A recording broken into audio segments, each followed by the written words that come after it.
Greetings, Earthlings. My name is Jayven Foxx, resident mad professor here in the Secret Lab studios, where you'll usually find me conducting experiments into live-looped, multi-instrumental, improvised music with the assistance of my trusty robot companion, Loopbot, every Tuesday night on my Twitch channel. Link is in the description below if you want to check that out. And why wouldn't you? However, a few months ago, I finally, surprising because I'm quite an avid board gamer, got round to starting my first ever Dungeons & Dragons campaign with a streamer friend of mine, OverlordFace, over on his channel.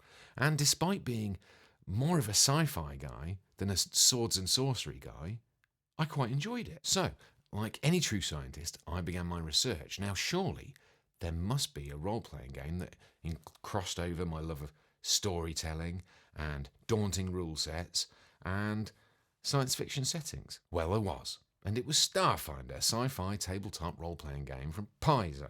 So now here we are, a first-time GM or Games Master to the uninitiated, and a band of willing, fresh-faced volunteers plucked from my friends and fellow streamers about to embark on a series of adventures set within the Pact Worlds of the Starfinder universe. I hope you enjoy the show, and don't forget, if you want to join in the fun live, you can join me on my Twitch channel every Monday night from 8 PM to 11 PM for more sci-fi antics.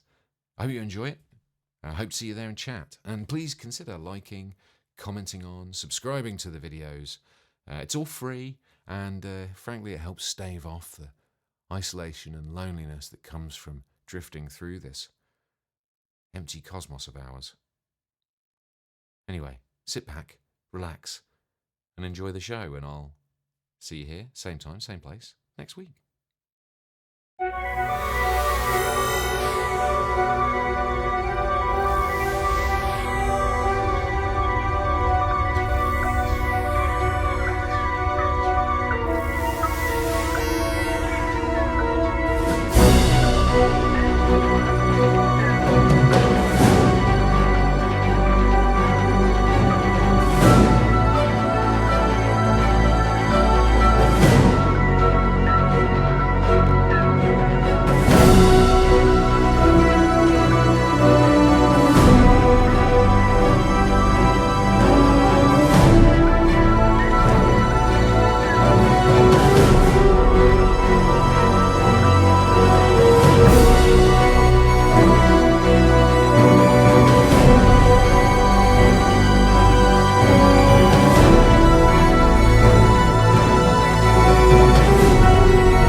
So, I just need to obviously bring in the signals from our cast. We're going to start with Sam, and let's see if we can pick up his signal there.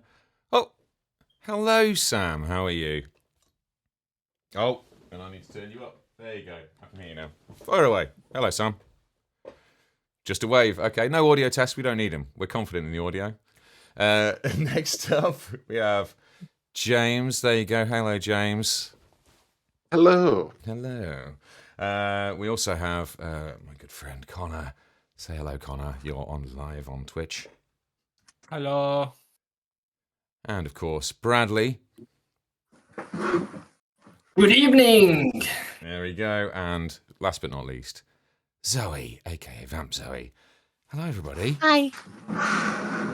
Thank you for joining me here in the Secret Lab on this Monday evening. And welcome, chat. How are you doing? Hope you enjoyed the credits. Original, you know what I mean? It's all OST here. In fact, on that note, let's get some Atmos going. Yes, let's do that. I would also like to point out that you need to do 2 more test tubes. I do. You're absolutely right. Yes, I do need to do 2 more test tubes. You don't want a job as a mod, do you, Zoe? I mean, sure. I appreciate you're a bit busy this evening. Yeah. Yeah. Just a little bit. But sure. So I think, without getting too bogged, like, everybody here has anybody played Starfinder before? Nope. So this is everyone's first game and my first time GMing. So if you're a Starfinder player, understand that everyone's got to start somewhere, and we'll fudge the rules if we need to. We'll flex them when necessary. We're going to be starting off nice and easy. Dream at us, tell us what to do. Yes. For the love of God. Yeah. In fact, no, don't tell us what to do. I don't need any backseat drivers. No experienced Starfinder DMs coming in and treading on my vibe. So no, you can stay where you are. But ultimately, it's like any other RPG. So if you've never played a TTRPG before, tabletop role-playing game, the idea is that our lovely cast are going to be exploring the world of Starfinder that I try and build, and really we're going to build it together. And I'm going to describe to them a scenario or a setting or whatever, and then ask them the iconic RPG question: what do you do?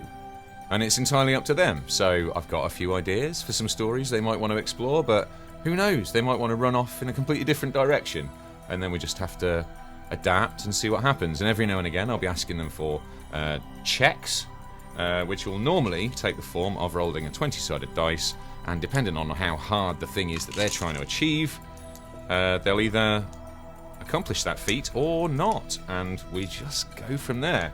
So despite the fact that this is apparently the core rulebook, this is like the basics that you need, ultimately that's what it is. So feel free to play along at home. Obviously you can't. And should we get into it? Okay.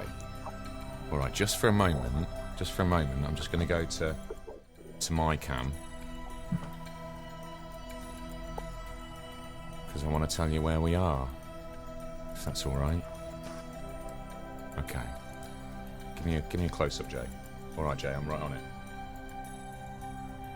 Okay. So we begin our story in drift space, the extra-dimensional void that exists between the known planes of reality.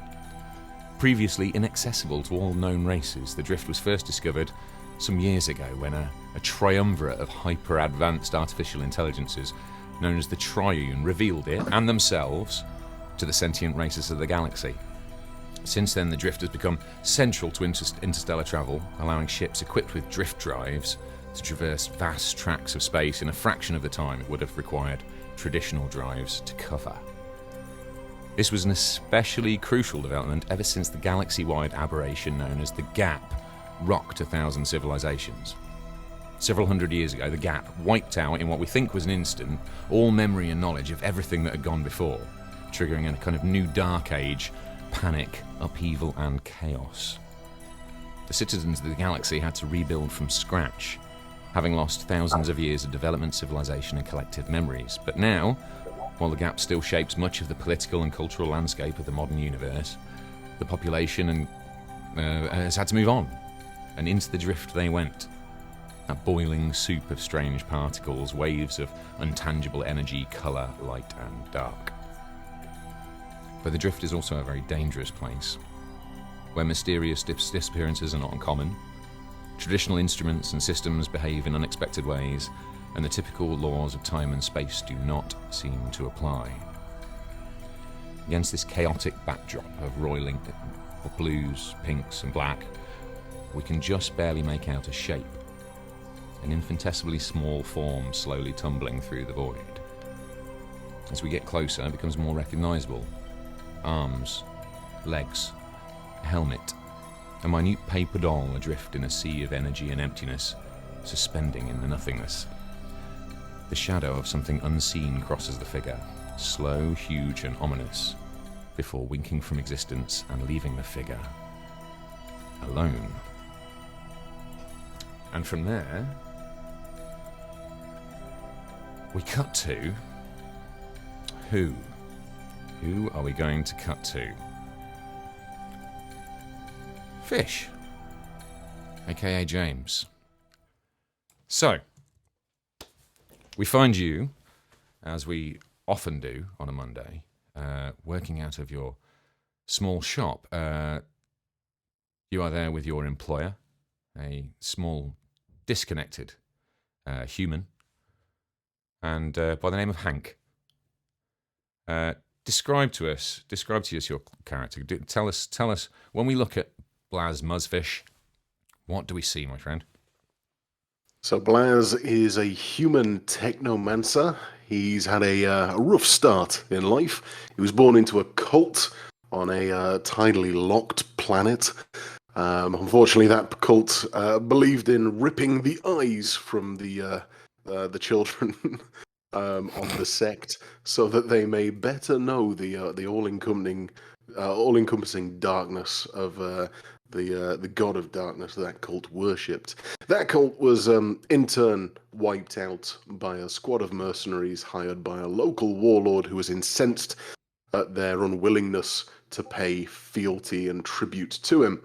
So Blaz was rescued by a group of mercenaries shortly after having his eyes ripped out of his head. Unfortunately, the mercenaries saw profit in selling Blaz into slavery, where he was experimented on by a mad surgeon who kind of plugged bits and pieces into him just to see what would work. He ended up with some nice shiny lensed eyes and some other mechanical implants. He was eventually able to escape the mad surgeon by stowing away on an independent trader, and has been roaming the galaxy ever since, basically as tech support for hire. Some would say seeking power for revenge, others would say he's running away. Quite the start in life, I have to say. And so, and what does he look like? He's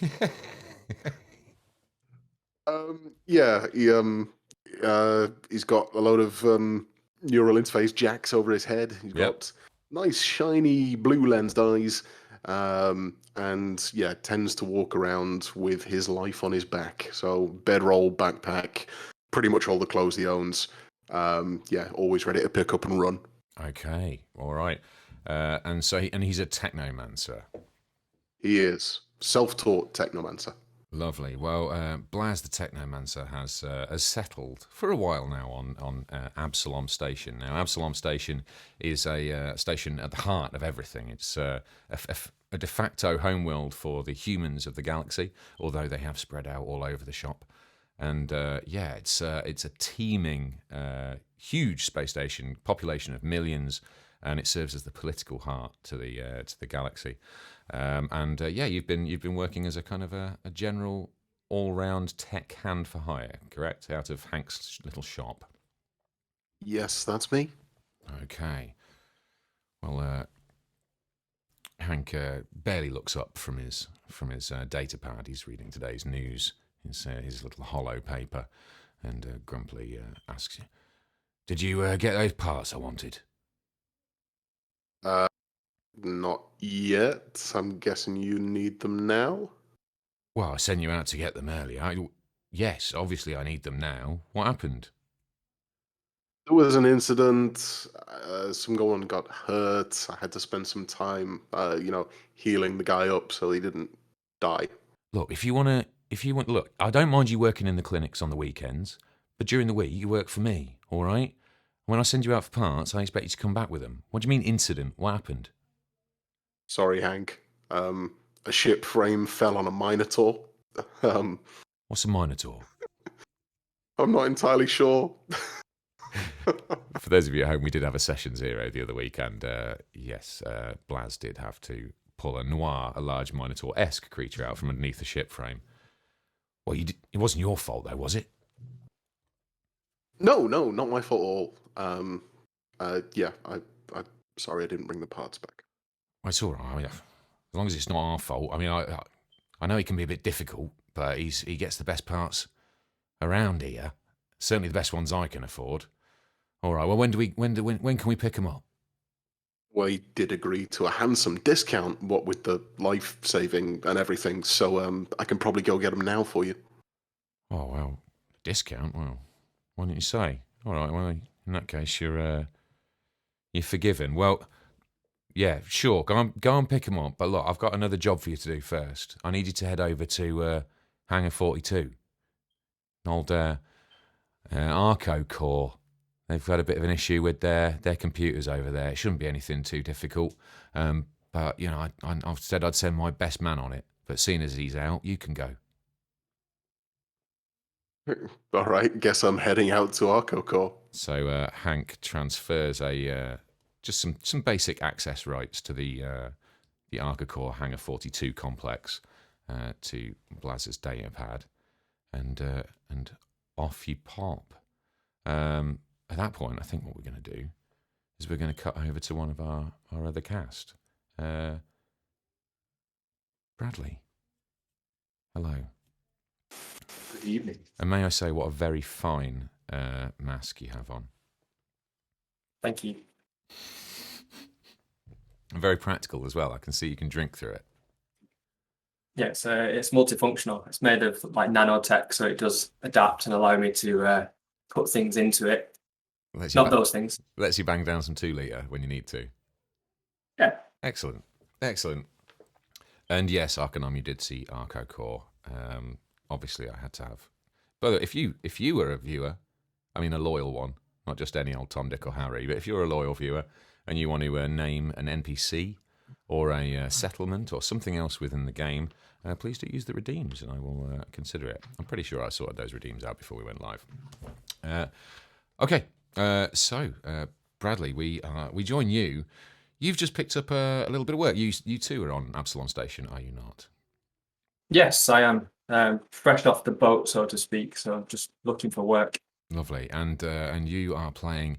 Well, you're down as Izit on the screen, but do you want to give me your full title, or should I give the full title?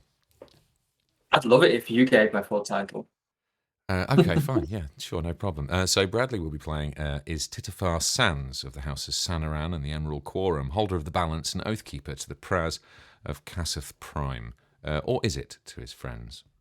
Tell us about Izit, Bradley. Give us the highlights. What's the deal with Izit? How does he find himself on Absalom Station? So I'm currently on my tempering, which is a rite of passage for my race. So I've grown up on a dying planet, unfortunately.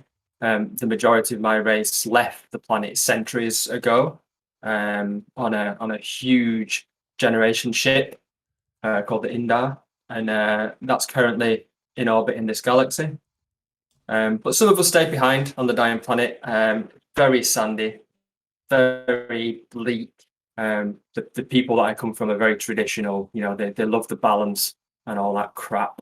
And what is your race? What race are you from? So I'm a Kasathan. So you normally can tell us by the fact that we wear a mask all the time, and we have 4 arms. Pretty tall as well, as far as it goes. So I'm a 7 foot without the heels. 7'4" with the heels on. Nice. So a like an alien Harlem Globetrotter then. Something like that. Yeah. Excellent.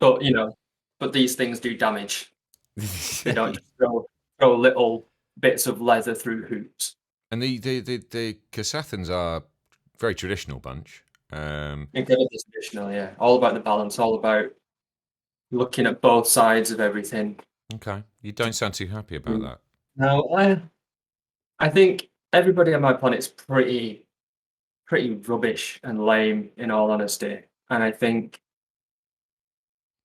we worship the balance so much that you kind of need somebody who's the opposite of that, just to make things a little bit better. So that's kind of me.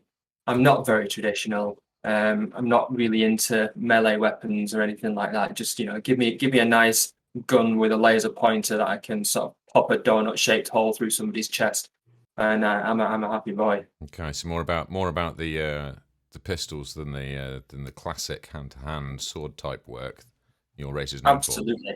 Okay. There's no honor in dying. I mean, apparently there is, but not for me. Okay. Well, as we catch up with Izit, you just scored some work. I have, yeah. Excellent. Looking forward to testing my mettle. And what type of work is it you've acquired here on Absalom? I'm not quite sure. I've just been told to go and meet with somebody, and they're going to give me a job. I had to do a little bit of a test just to make sure that I was fit for purpose. I did almost kill the person that was testing me, but in the end, it all went okay. No harm, no foul. You got away with a couple of scrapes, but that's life, isn't it? Okay, well, that's actually where we join you now with your new client, the space dwarf, Grendel, and yeah, he's still getting used to you. As you walk down the corridors in the parts of the station, there's a little bit down rent. This part of the station, he's clearly made some money in his whatever it is he does. But he doesn't gravitate towards the glittering spires at the centre of the station. More what's known as the ring around the outside, where you'll find all of the docking bays and all of the commerce and businesses that go along with having a constant influx of ships in and out of the station from all over the galaxy. You are picking your way through fairly busy, narrow, the tunnel-like corridors of this end of the station, running past hangars and small businesses and bars and all of the sort of service industries that sprout up around a busy docking complex. And something about your height and his height is not exactly meshing as you try and pick your way down this busy street. Well, watch where you're stepping, you big long-legged... As you tread Grendel, the back of his boot down one more time. Can you just speak up, because I can't hear you when you're down there? Don't you talk to me like that. I'm your employer. Well, employers pay people, and I don't see any money yet. So let's not count our chickens. Look. You ask anyone around here, and they'll tell you I'm good for it, right? So I don't want any back chat off you on your first day. Understand? Oh, am I allowed to speak now? Yeah, no, that's fine. Oh, I can tell you're going to be hard work. Right. Now, what I need you to do is watch me back, okay? Now, I'm a legitimate businessman, but some people around here seem to have taken a little bit of issue with me, okay? Nothing too bad, nothing to worry about, nothing I'm sure that will trouble your skills, but I need you to keep your head on the swivel, all right? I've got a few errands to run. Let's do it. Now, as you pick your way through the station, you are heading towards one of the larger hangar complexes on Absalom. It's all of the hangar complexes on Absalom are run by different megacorporations.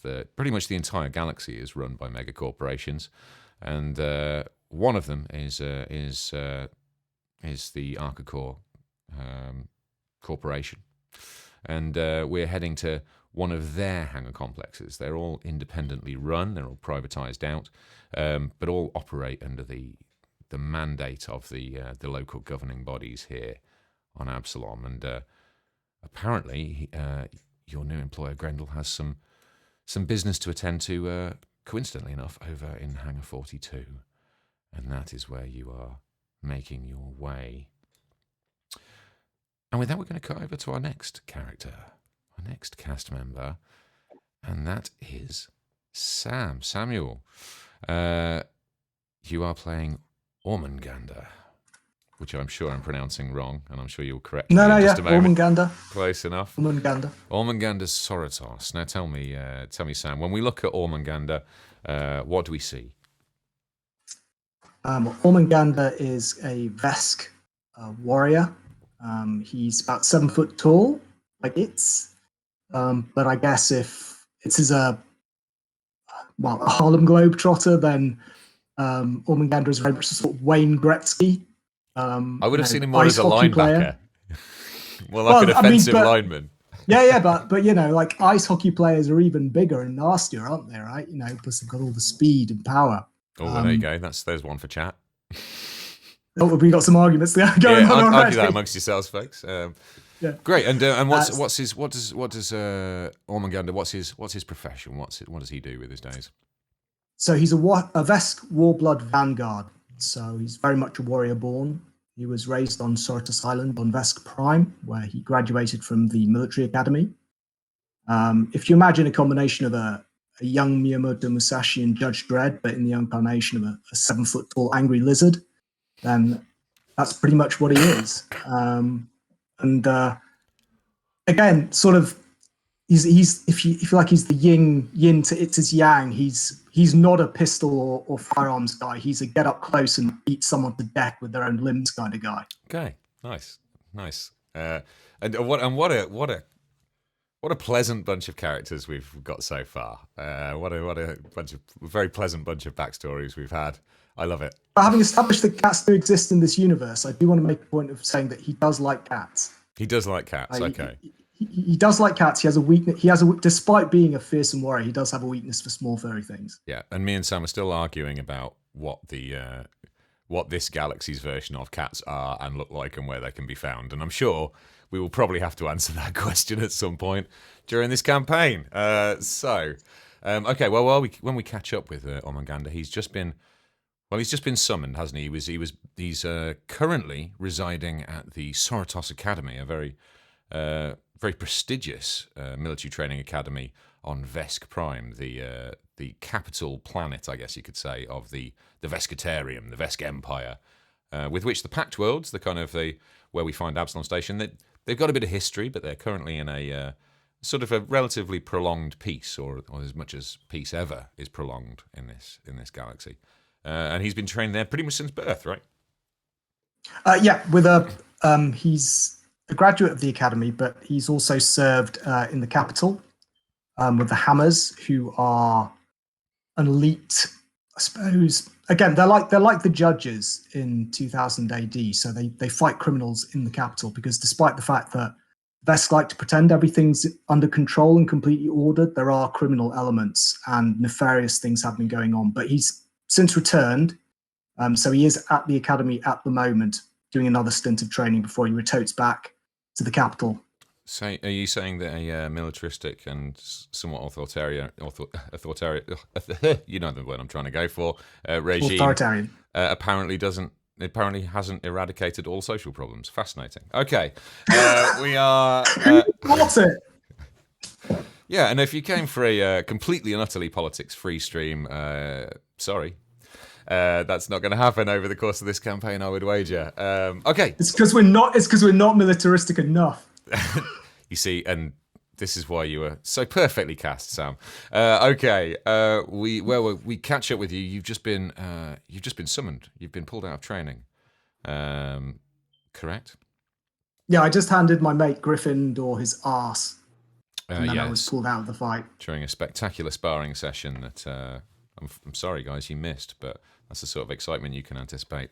Okay, as you make your way across, they are impressive grounds. The Sorotos Academy it really is a prestigious academy, and as you make your way across the grounds, actually, I say across the grounds, but actually there is across the main training space at the centre of this rectangular complex that is the Sorotos Academy. Actually, there's a huge drill area and training area, which is crisscrossed with geranium flooring in strips, large grid-like pattern, and you are not yet promoted enough. You're not high enough up the pecking order yet to actually be allowed to walk between those grid lines. You're actually having to follow those grids as you walk across. It's just it's a matter of tradition. It's a matter of rank and respect, and you can't help but every time you tread those pathways, you can't help but wonder how it would feel to stride across with impunity, no longer following the grid to which you've become so accustomed over your many years at Sorotos. It's a thought that regularly crosses your mind. However, that today is not that day, and you are a man of duty, not the traditional rebel. And so, yes, you're making your way to the new field commander's office. You've been called in for some unknown purpose, and so as you make your way into the command wing of the building, the frippery around you starts to increase. Ornate carved walls, showing the heritage and all of the history of the building. It's a revered academy, and it's intimidating even to somebody who's been living there so long. Not a common occurrence for you to make your way into this part of the building. And as you enter a a large tiled hall with yet more ornate wood carvings taken from the forests of Vest Prime. You are gestured to wait outside for a few minutes, a few tense minutes, before finally the somewhat stern female Vesk behind a large bureau acknowledges a small signal on her datapad and, without a word, gestures you to enter the office of the field commander. So as you stroll in, you are met with the imposing frame of Field Commander Dreskar.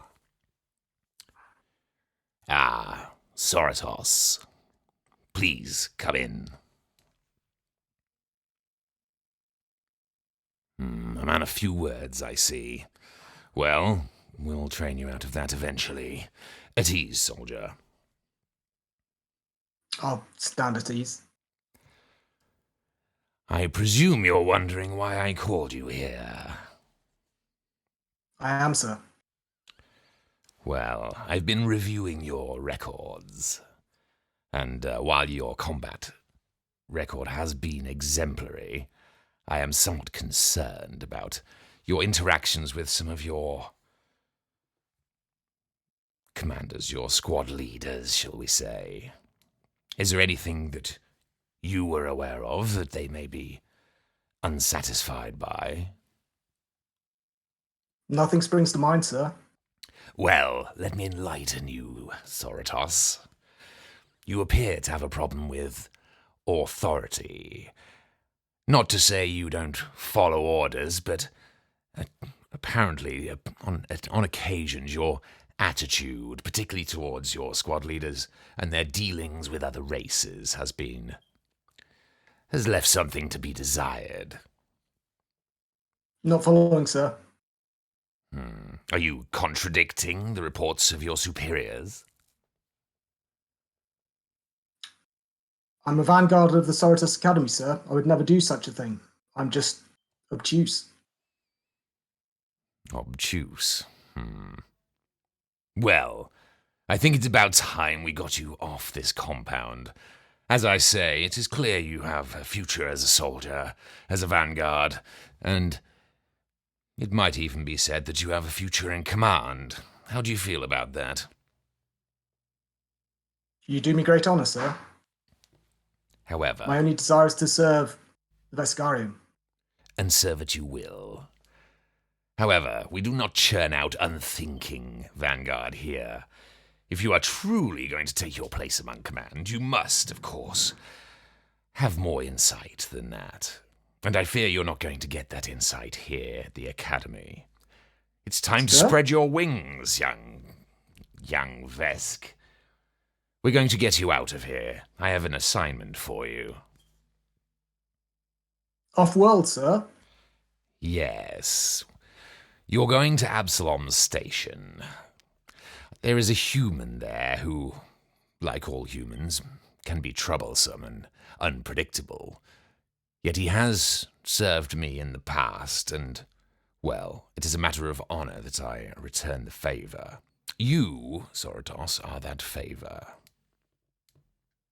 I'm yours to command, sir. Well, actually, you will be his to command.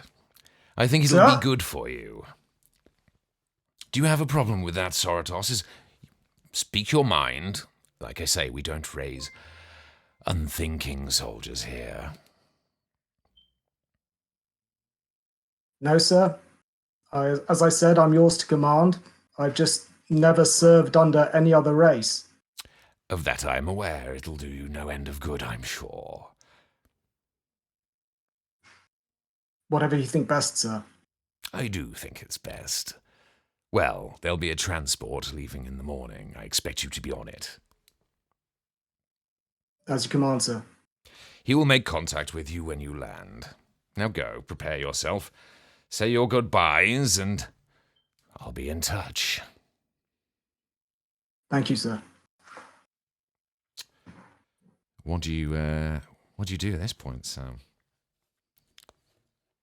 Well, I mean, I'm slightly uncomfortable at the prospect of having to take orders from a non-Vesk, because they're a non-Vesk, and obviously. Well, I suppose I'll go and pack my somewhat Spartan belongings. I don't know what form communiques take, but I suppose I'll maybe draft a quick letter to my sister and send that off to her and just tell her that I've been ordered off world for purposes that are unclear to me, and to serve under a human of all things. Okay, so you head back to your barracks to go and pack your kit bag, and at that point we are going to cut over to. Sorry, just bear with me. Thank you, Sparkly Succubus, for the follow. Appreciate that. We're going to cut over to our friend Connor, aka OverlordFace, over on Triaxis. Triaxis, interesting planet you're from. Tell us about your character. Obviously, we can see a little bit of your character on the screen. Quite an imposing silhouette that you cut there. Yeah, so I am a Dragonkin. I'm quite small for a Dragonkin. I'm about 10 foot tall. Yeah, just a wee mote. Yeah, definitely one of the on the smaller side for Dragonkin, but it's because I spent a lot of my youth sort of off planet. I went and joined the Skyfire Legion and sort of became a mercenary, just helping protect people, helping people wherever they need it. You know, people that can't sort of defend themselves. But I've come back now to my home planet to just, you know, I've just got a little rest time, and I thought, you know, it'd be nice to visit. Lovely. And Triaxis is quite the planet. So it runs on a quite an interesting year. The seasons there, winter lasts several hundred years, and summer lasts several hundred years because of the orbital patterns of that planet. Correct. So, Yes. so both the two primary races that you'll find on Triaxis are the Dragonkin and the Riforians. And the Dragon. Let's face it. The before the Starfire Legion took on their kind of noble mercenary work that they take on today, they weren't necessarily the most beloved of. They were the Dragonfire Legion, correct? Yeah, but yeah. Before they became, you know, they sort of changed their morals around and were more set for peace. There was a lot of fighting going on. There's a lot of wars going on. You know, they weren't particularly the good guys. They believed in sort of domination and, you know, all that jazz. But they've changed now. They've changed. Okay, well, some of that there is still some bad blood between some Riforians and some Dragonkin. Yeah. Some of those wounds run deep. However, not in this particular instance, because upon arriving back in Triaxis, you received a communique, correct? I did, yeah. I got a message to meet my brother's ex-rider. And the relationship between riders and Dragonkin is a special one, isn't it? Yeah, it's sort of like a lifelong bond where the two become inseparable. It's not, you know, necessarily a romantic partnership. It's more about, you know, battle efficiency and working together as one. Yeah, kind of telepathic symbiosis. Yeah. Okay, well, unfortunately, your brother's no longer with us, correct? No, he's not. Okay, well, you have been asked to meet your late brother's former rider at the one of the Starfire Legion's temples. Not the biggest central temple, but one of the smaller ones around the outskirts of the capital city. And you're on your way there now. And on arriving, it's quite a grand building. It's clearly a special piece of architecture. It stood there for a very long time, since before the Gap. Formerly a Dragonfire Legion temple for, frankly, cultists. It's had its edges softened over the years, and is some quite peaceful place. You make your way up to the large wooden doors and make your way in, where you are greeted by Elora Sande. She was your brother's rider, and you haven't seen her for some time. She is probably about 6'8" or so, tall, slender. Although she's actually in her late 80s. You would never know that to look at her. To human eyes, you would say maybe 30s. Completely bald head, slightly pointed ears, long, slender features, pale blue skin.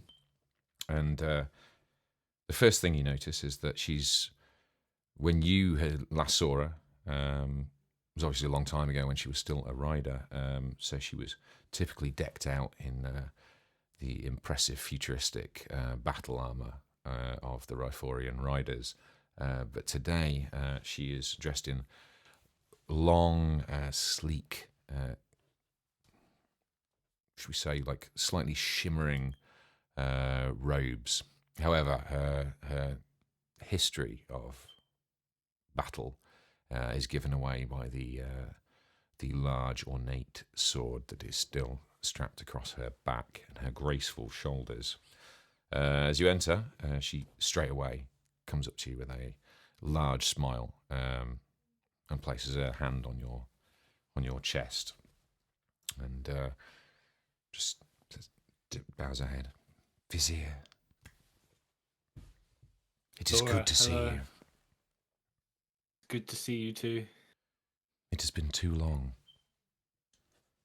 Well, yeah, but I had to go, so I hear you've been working very hard for the Legion. I'm proud of you. thanks. Yeah, I've been doing what I can. Well, it is good to see you back. Why have you called me here? What's happening? Straight to business. But it's been so long. We've barely spoken since your brother. Sorry, yeah, I've been working a long time. It's hard to get out of that. Let's sit and chat. What's happening? How are you doing? Well, since your brother passed, I've been working for the diplomatic arm of the Legion. I could never form another bond with another dragonkin. It was too difficult. So I've been working for the diplomatic corps. We've been working on a very important peace deal with the Drakelands. Oh, I see. Been doing good work then. I hope so. Well, straight to business, I suppose. That's why I called you here. I've had troubling reports of an unknown faction attempting to disrupt the peace. We're at a critical stage, and any disruption could be disastrous for our people. See? I am too close to it here, too visible. I have used all my contacts on Triaxis and can't get any closer to who might be trying to interfere with this process. I know you have complicated feelings about the Drakelands, but this is very important for our kind. Mm, I need you. well, I don't know. If I have to go, then suppose I can. But I need somebody who's not going to draw too much attention. Somebody who can keep their ear to the ground, gather information, try and get to the bottom of who might be trying to disrupt the deal. I thought that might be you. well, I suppose not many people would know me anymore since I've been gone. Could be a job that I could do. glad to hear it. I can't help but notice, Vizier, you still don't have a rider. Yeah, well, not many chances to find them when I'm working. You can't take that attitude. Me and your brother, we found our bond in the heat of battle. While there are still dangers all around us, we are in relative peace. I know it was difficult for you when your brother passed, but you can't close yourself off to the world. Hmm. Well, maybe I'll try and open up a bit. I noticed you're still going by Face. Of course. That I don't the know childish nickname your brother gave you. I will carry it with me. Of course, I didn't mean to offend. Of course, you must be yourself. It is good to see you again, Face. You too. I need you It's to been too long. It has. I need you to travel to Absalom Station. It is outside of Triaxis. It is away from the ears, the eyes of those I wish to avoid, but it is a useful conduit of information. I have a contact there who may be able to help us. An information dealer. Okay, I can do that. I've been around there. I need you to head there. Remain inconspicuous. Make contact with my contact. And find out what you can. Remain inconspicuous. Relatively speaking, of course. Well, I'll try, but I do tend to stand out. I have faith Here in it's you. no problem, but out there, everyone's so small. You may find that Absalom Station is it is not merely humans there. You will come across many races, and that is why I think that's where you need to be. Well, it couldn't hurt. And keep up with your training. I hear your witch warping is coming along. Yeah, I definitely need to train more though. I may have upset some people earlier by setting a tree on fire, but it's it's okay. She lets out a little giggle that reminds you of of when you were younger and when your brother was still around. The sudden playfulness takes you back to your youth when she was more like a big sister than somebody sending you out on missions. Okay. Well, I hate to cut this short. It is so good to see you, but you must leave. Yeah, I didn't plan on spending much time here anyway, so I'll head off. Take care. I'll take one of the Legion ships. There is a shuttle waiting for you in town. I have arranged all your transportation. Just get there. Be brilliant. safe. Be careful. I will. Thank you. You too. Okay. So, we move over to our final character. The lovely @VampZoe. Hi, Zoe. Hi. Hi. And may I say what fine ears you have? Thank you. Uh, All the better to not hear because that's not where my headphones are. Yeah. Now, this isn't just a fashion statement on your part, is it? This is an integral part of your character. Yes.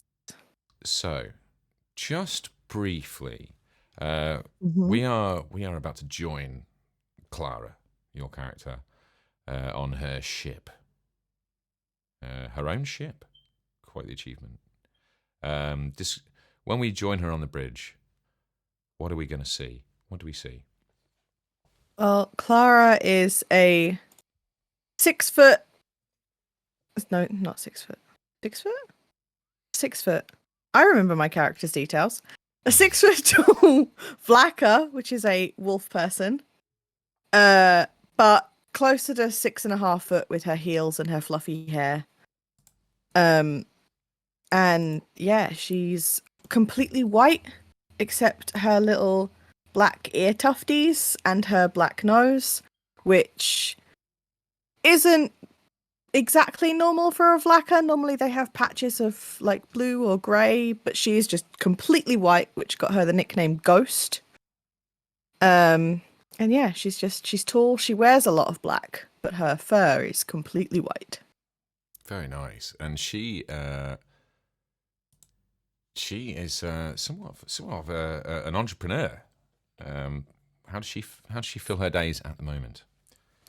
At the moment, she is a private investigator. Okay. Because she didn't. Well, partly because she has a mild obsession with noir crime novels. Who doesn't? Because growing up on her parents' ship, she didn't have a lot to do to fill her day except to read when she wasn't helping out. And partly because she feels a little bit guilty that every so often she looked the other way when her parents transported something not necessarily legal. And on that note, you have just taken on a new investigation job, is that right? Yep. Okay. Find an old family friend. Okay, well, actually, that is the point where we're going to join you. So you are currently on the bridge. You've just taken a pretty sizable collection of evidence from your parents' friends' home. We met... Conspiracy theorist den. Yeah, we met Wendy, the wife of Michael, who has gone missing. Michael's fallen on hard times. Something of an investigator himself. And you've just taken a large collection of evidence and have set off back into the black.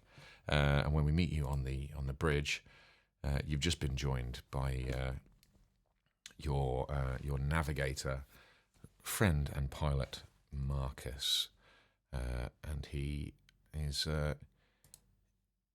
well. There's no denying it. He is intrigued as to why you have taken this not entirely lucrative case. Hello, Captain. Enjoying a book, I see. Yes, it's hi. I wasn't distracted. How can I help?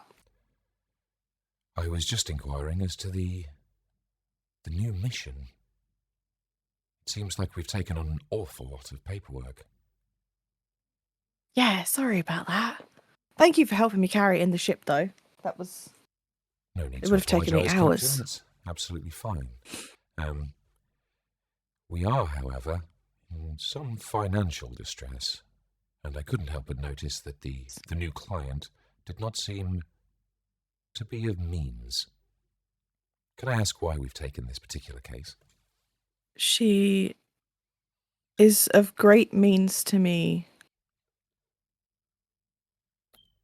Maybe not financially, but emotionally.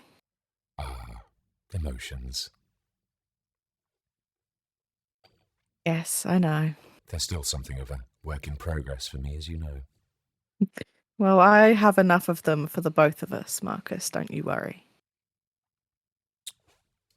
So, how can I help? Tell me about the case.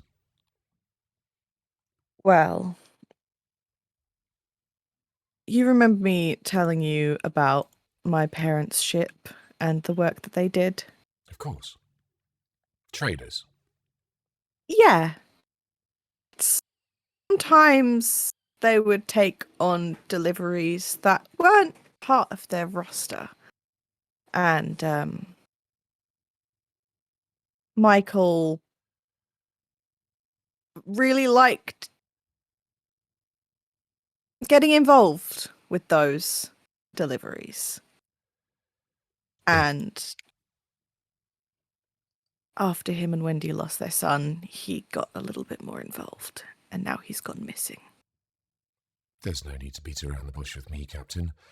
Emotions, morality, and addiction are all mere constructs for me that I'm working on.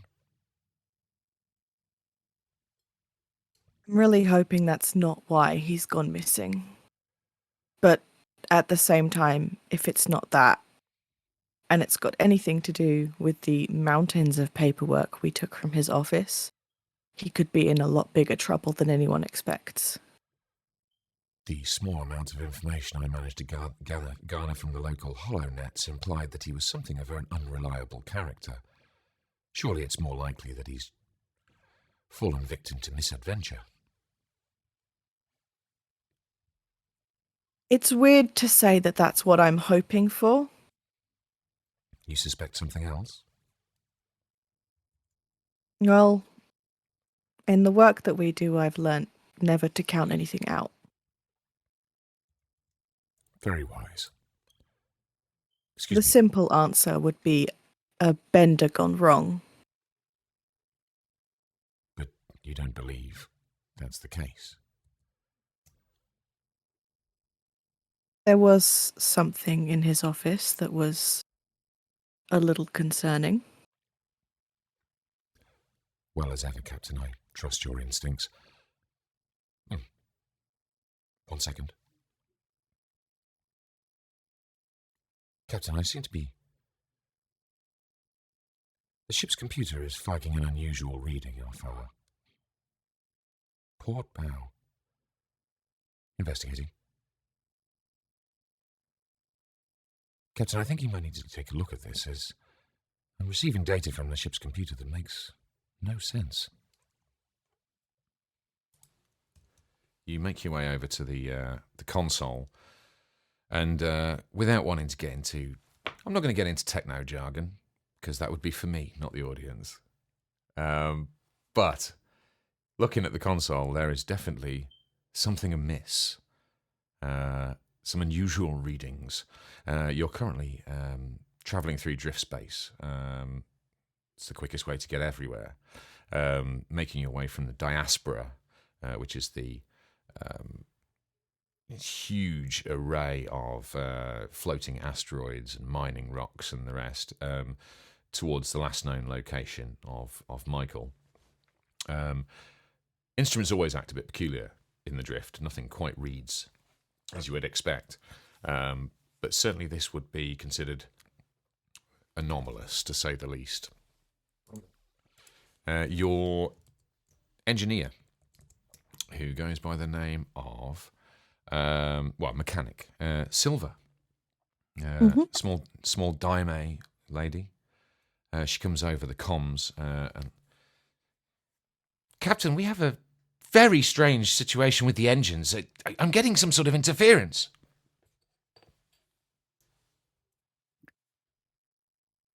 How do you respond? Clara just taps her comms. It's like, yeah, what is going on? Can you tell what it is? I can't see anything through the drift. I think I need somebody to go out and check the port sensors. She pauses expectantly, knowing that you grew up in zero-G environments. It's not just... Your crew aren't work-shy at all, but they do rely on you, somewhat. Well, I guess I did send Alistair last time. I'll go. And she gets herself ready to go on a little spacewalk. You make your way down the ship. It's not run down. It's homey. It's not a glittering series of alabaster panels twinkling in the night. It's very much it's got that kind of tramp steamer vibe. Lots of steel grills and access ladders, but it's got little touches. It's got the little touches of home. There are pictures of the crew, even small bits of sort of sanctioned graffiti. Everybody has put their own stamp on this because it's ultimately your home away from home. But you make your way to the airlock and don your suit. As the pressure equalizes, the outer hatch opens and you make your way along the hull of the ship to the sensor panel on the port side. As you do, you start to get distorted, crackly comms from within the ship. The back and forth that is standard on any spacewalk, talking you through the process, what your mechanic needs you to do, starts to break up. And the last sounds you hear are of Marcus as he comes over your comms.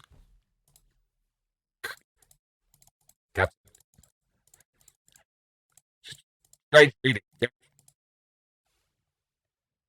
You've known him long enough. Oh, that's Marcus talking. You've known him long enough to detect something you haven't heard in his voice before, which is fear. And as you start to make your way back to the airlock to see what is going on, there is what can only be described as a flash of black. And you lose consciousness.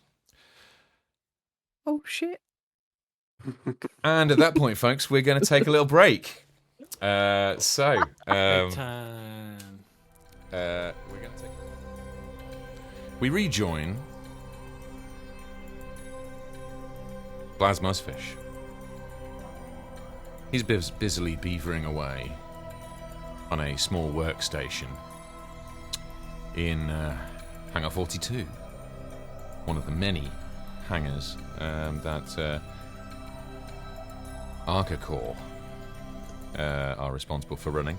And just for the people at home, and you can see this as well, folks, I'm just going to bring up... here we go. Schloop.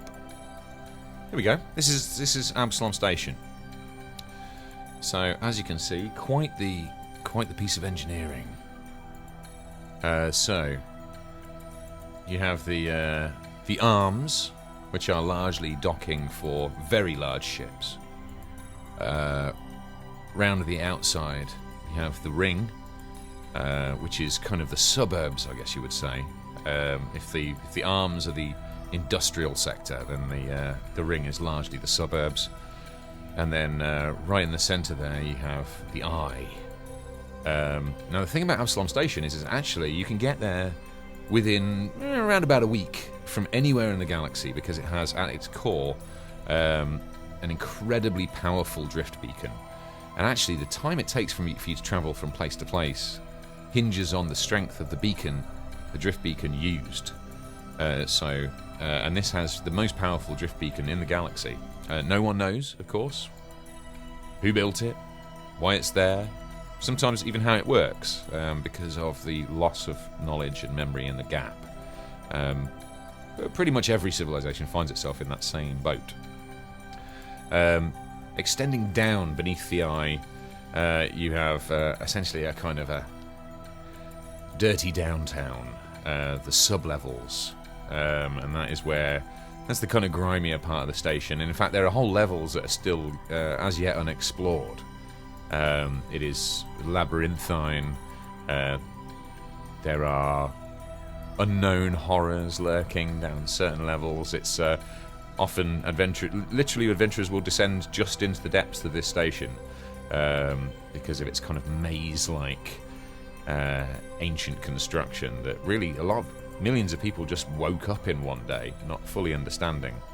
It's the nice thing about the Starfinder universe that essentially everywhere is a mystery to a point. Everything before a few hundred years is a mystery. But Hangar 42 exists just on the inside of one of the arms. It's for small to medium ships. It's not for the gigantic mega cruisers with hundreds and hundreds and hundreds of crew. It's for shuttles, transports, and the like, much like many of its competing hangars.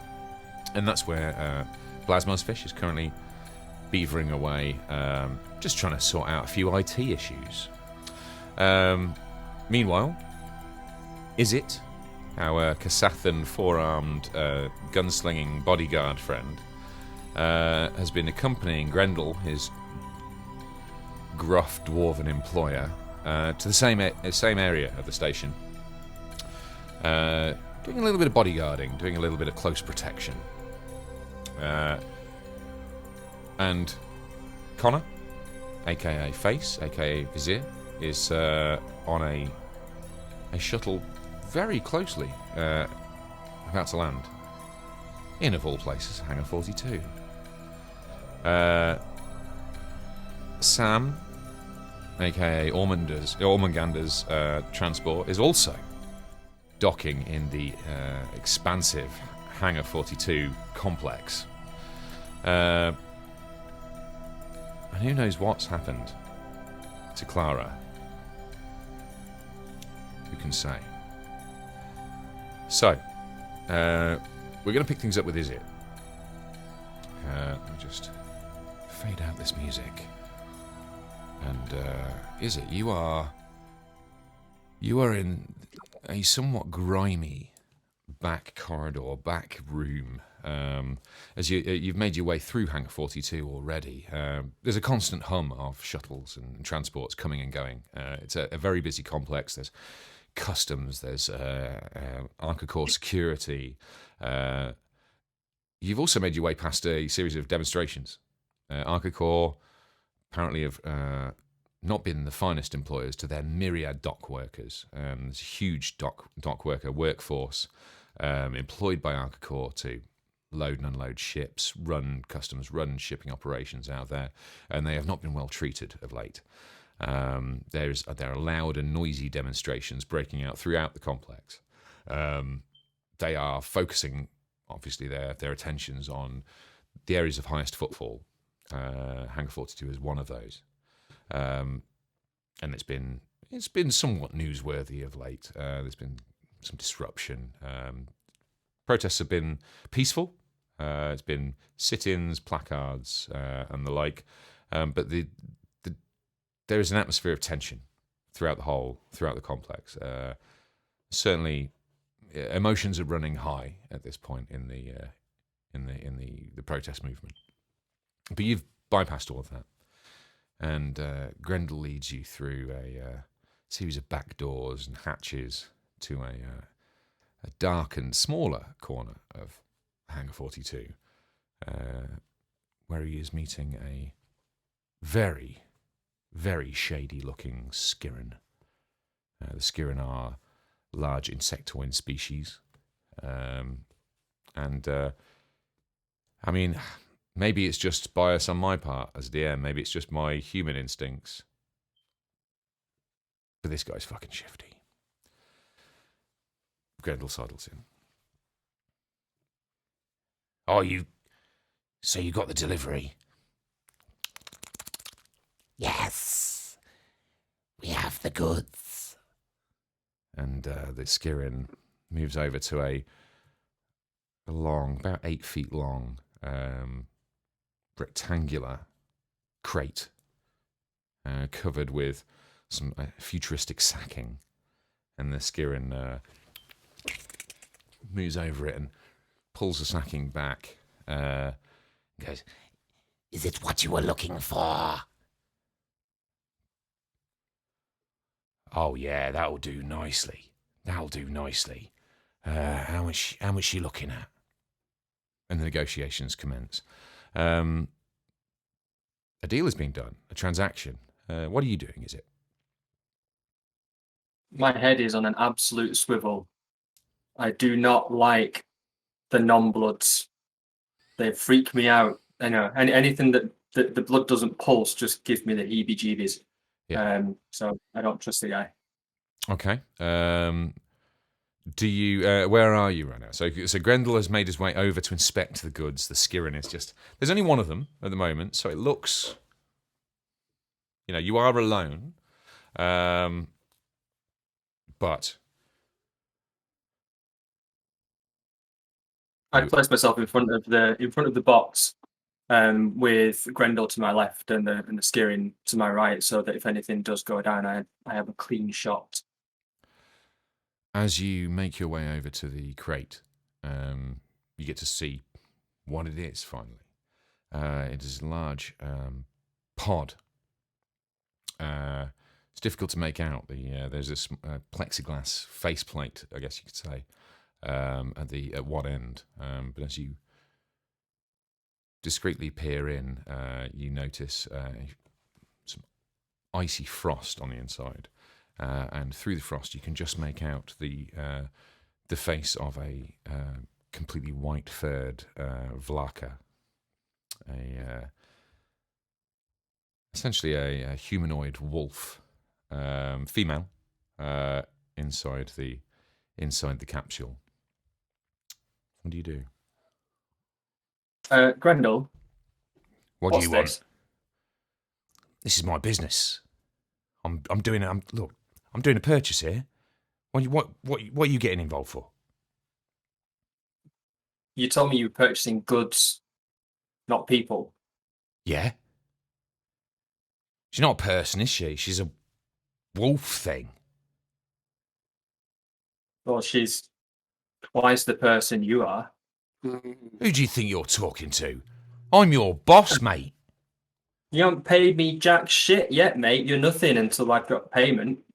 I don't know why you're involving yourself in this. I told you I have a business, right? And these Vlaka, they are hard workers.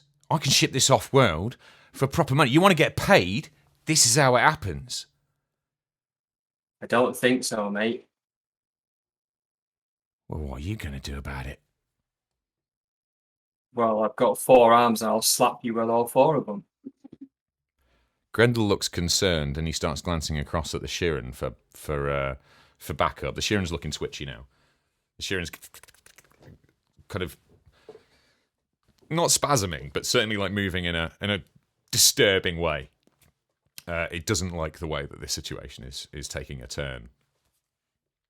How much is this worth, Skirin? 1,000 credits. I found it. It is And, a legitimate salvage. What would you say your life's worth? More?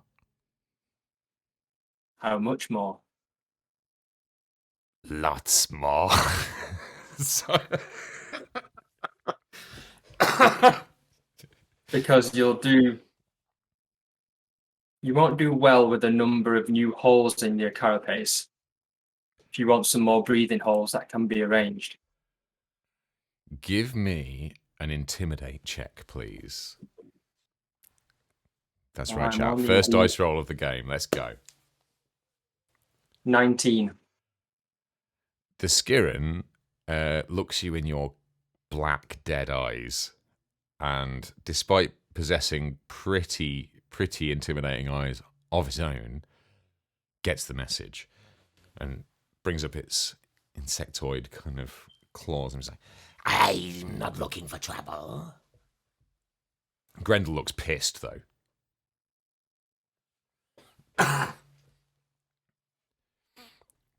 The Sheeran is backing away. Grendel is starting to... You can see his hands moving towards his clothing. So as an action, I unsheathe all my weapons. The 2 guns that I've got. Okay. Grendel, his hands stop. His hands stop moving. He's like, look, I booked you for a job. Your man said you were solid. I am solid, Grendel, but let's put it this way. You'll be down 1,000 credits.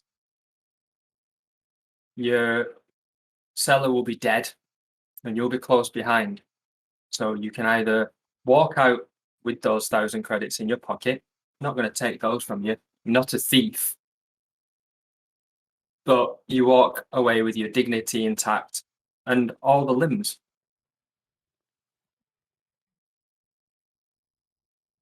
Grendel thinks it over and realizes that the situation has suddenly turned against him. He thought he was walking into this deal with muscle, and now he's on the wrong side of a bad deal with cowardly Sheeran. He sees your laser pistols humming, ready to do what they do best, and thinks better of it. But as him and the Sheeran sidle back out of this shady alley, I mean, this is an illegal deal, and they know that gunfire is only going to attract the authorities. They start to sidle back out the hatch. But Grendel, on his way out, is like, "You'll regret this, is it? You'll never work on this station again. You understand me? You better watch your back, mate. You better watch your back." Grendel, just come back one moment. No, you better watch your back. And Just come back, because if you don't come back, you'll be watching your back. okay, Grendel's really confused. Give me a straight up charisma check. In fact, no, give me an intimidate check. Give me an intimidate check. You're in intimidation mode.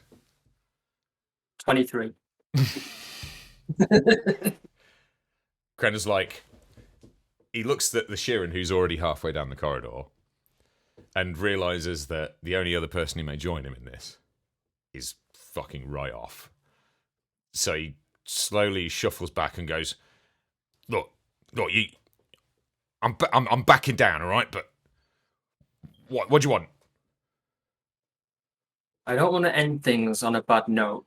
You were kind enough to give me this opportunity in the first place, but there are some things that I won't do. And if you'd have told me in the first place what the job was, I would have said, no, thank you, but no, thank you. So what I'm going to do is whatever this person's worth to you, I will work it off in some way or another, but not for you. And I will pay you off in good time, providing you don't seek any retaliation on me or the Blacken. Well,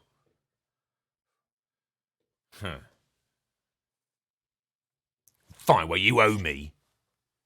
And no more bullshit on the next deal, you understand? Absolutely. Grendel, confused, very annoyed, but ultimately does see the logic of your argument. He wanted somebody indentured to him one way or the other, and that's what he's coming out with. And he's coming out with, I think he knows he's coming out of it with his life. So he makes his way back out the door, and just as he's turning his back, he's like, and then like a bit jumpy. And I'm like this with all four arms. Makes his way out into the corridor. He decides not to rise to it, and just does one. And you are left in this shady-looking corner of Hangar 42 with this frozen pod. What do you do? I have a look to see if there's any way that I can open this up without hurting the person inside.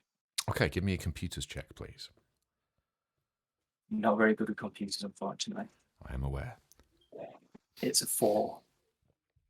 It's a 4. I will give you the option. It's an RPG classic. You can. It's a fairly straightforward panel. Computers, like you say, are not your strong suit, but you think I can probably work this out.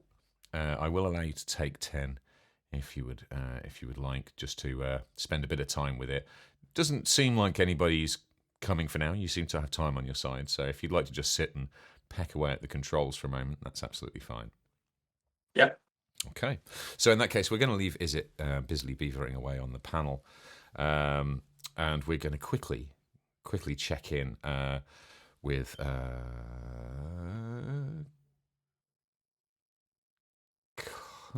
Sam. We're going to quickly check in with you. You are muted at the moment, just like you know. Sorry. So Ormungandr has had he's been on this troop transport now for best part of a week. It's not luxurious travel. Somewhat cramped. Even for, I mean, most humanoid transport is cramped for a Vesk of your stature, but at least this one was pretty much made for your species. So it's not horrible, but it is not luxurious. So you've been shipped out. There are a variety of other Vesk service people shipping out with you on the way to various assignments. You're one of a couple getting off at Absalom. Have you made any? You made any friends on the way? How's your journey been so far? Can you tell me a little bit about how have you got on the last week? It's your first time really off world. How's the experience been? So I guess pretty confusing, as you said. First time off world, not best pleased. A bit, maybe a bit frustrated with this whole concept of having to go off world to serve some unknown human, even if it's at the behest of a superior officer. So probably keep myself to myself.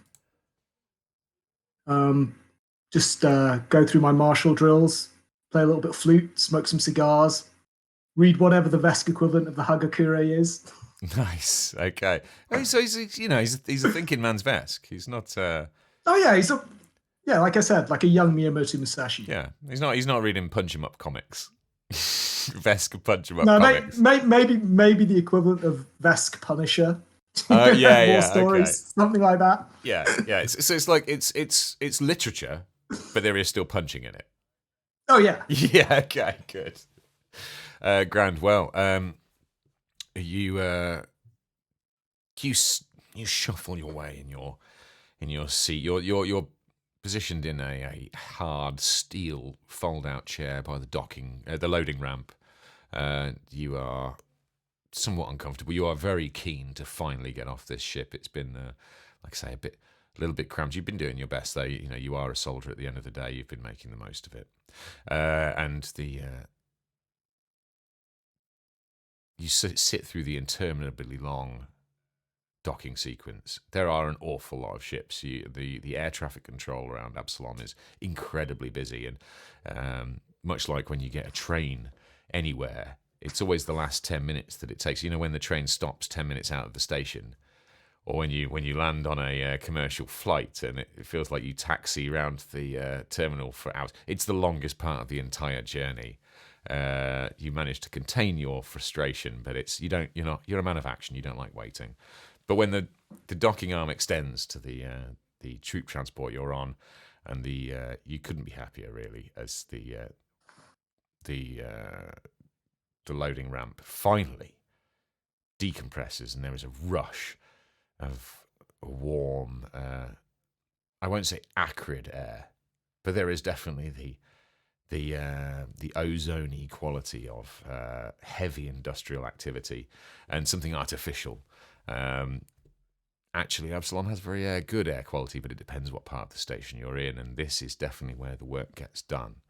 This is like when you're on a ferry deck and there's that kind of smell of like diesel and absolutely. Or the equivalent. You've nailed it, and that is exactly what you experience as the rush of somewhat more like warm, somewhat chemical tinged air of Hangar Bay 42 washes over you, and yet it comes as something of a relief because it is not the cool, sterile, recycled air of the transport that you've been living in for the last week.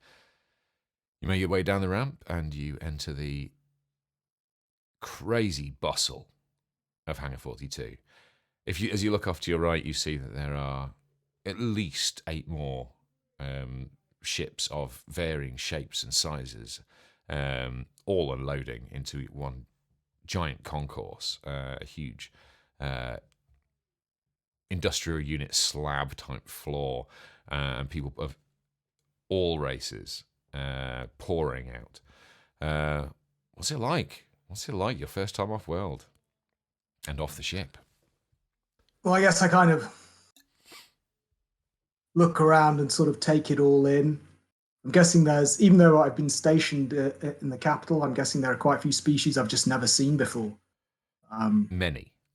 Yeah, so I kind of like look at them, kind of like sort of slightly bemused, just kind of like just taking it all in. As you're light up a cheroot. Nice. Okay, first time off the ship. Okay, yeah, it's straight to the pocket for the smokes. Yeah, I understand that one. Have a quick crack around. Maybe just alter the monocle a little bit. See if there's anything really interesting. It's crowded. It is crowded as you're picking your way through the gates. You are.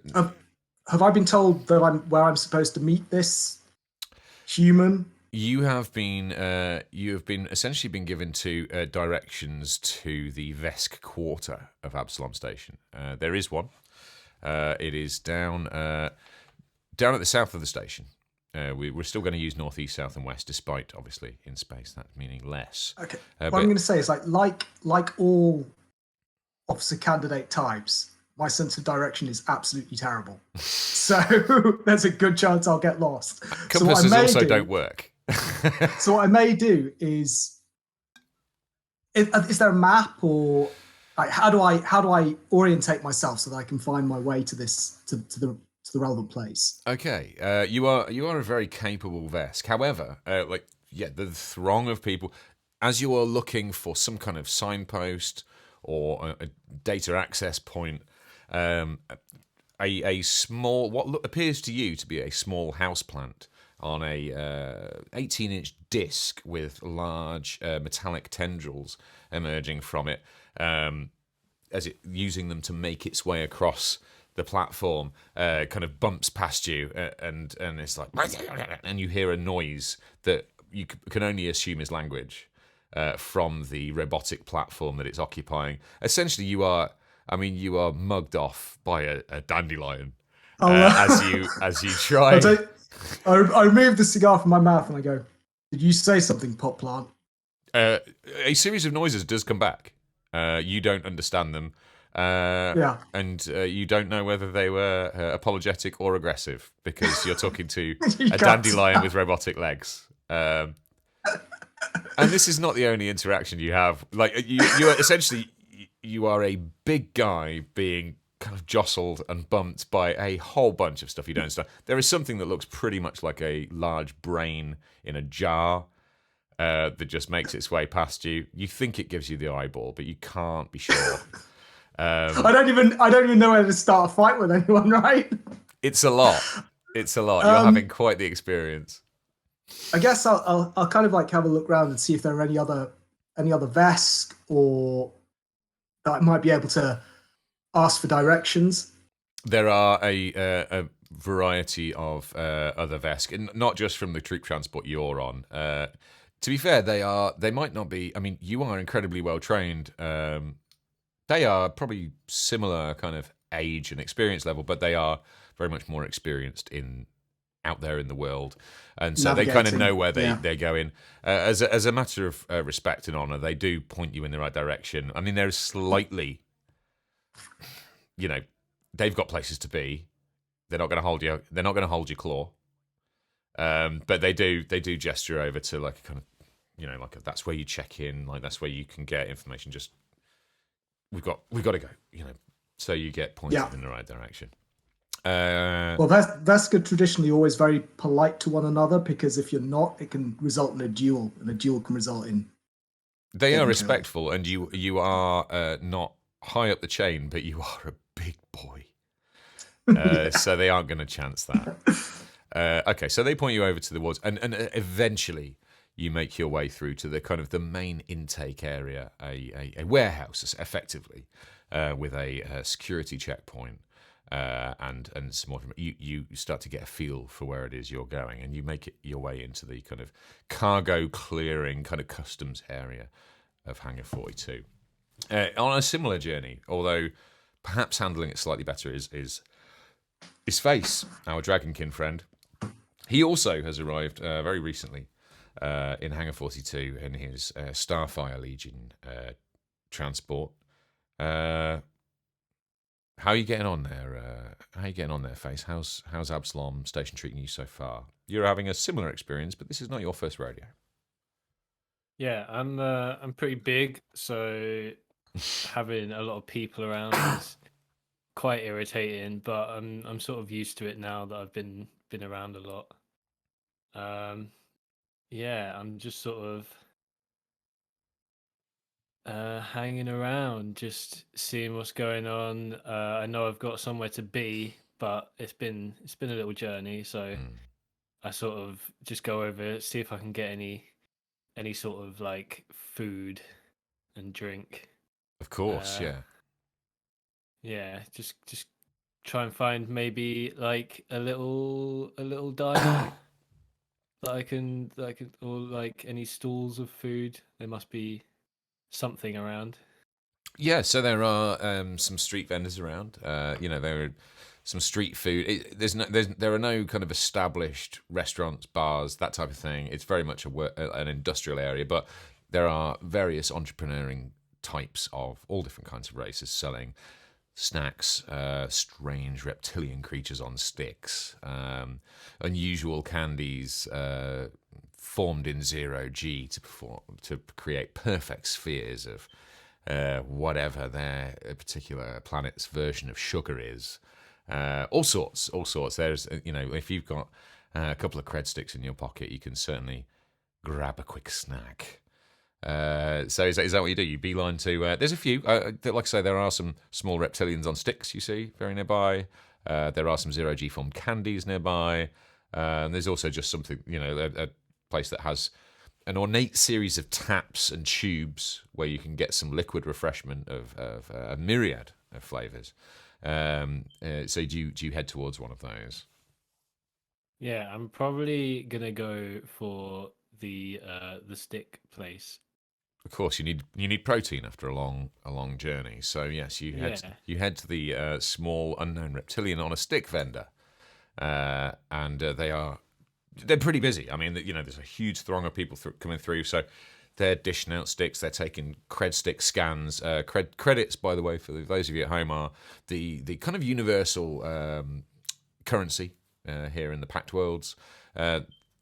Their electronic transfers are very much the order of the day for large transfers of funds, but for day-to-day, the equivalent of cash are these small polymer card sticks that contain a certain amount of credits, and you can kind of load those up or get them in various denominations for those kind of day-to-day cash transactions. And of course, in this part of the station, cash is very much a preferred option.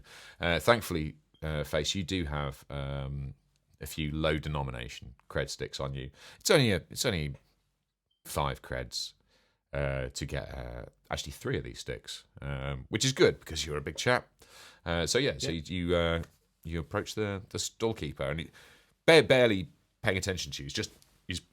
He is also, by the way, a Kasathan, so has 4 arms, just dishing out reptiles on sticks to all comers, taking in transactions as he goes. You want the reptiles? Yeah. Give me 3, please, mate. 3, yep. Whisks out 3 with one of his arms, extends. They're in your claw before you know what's happened. 5 credits. I sort of just dig around and like, yeah, here you go. Yep.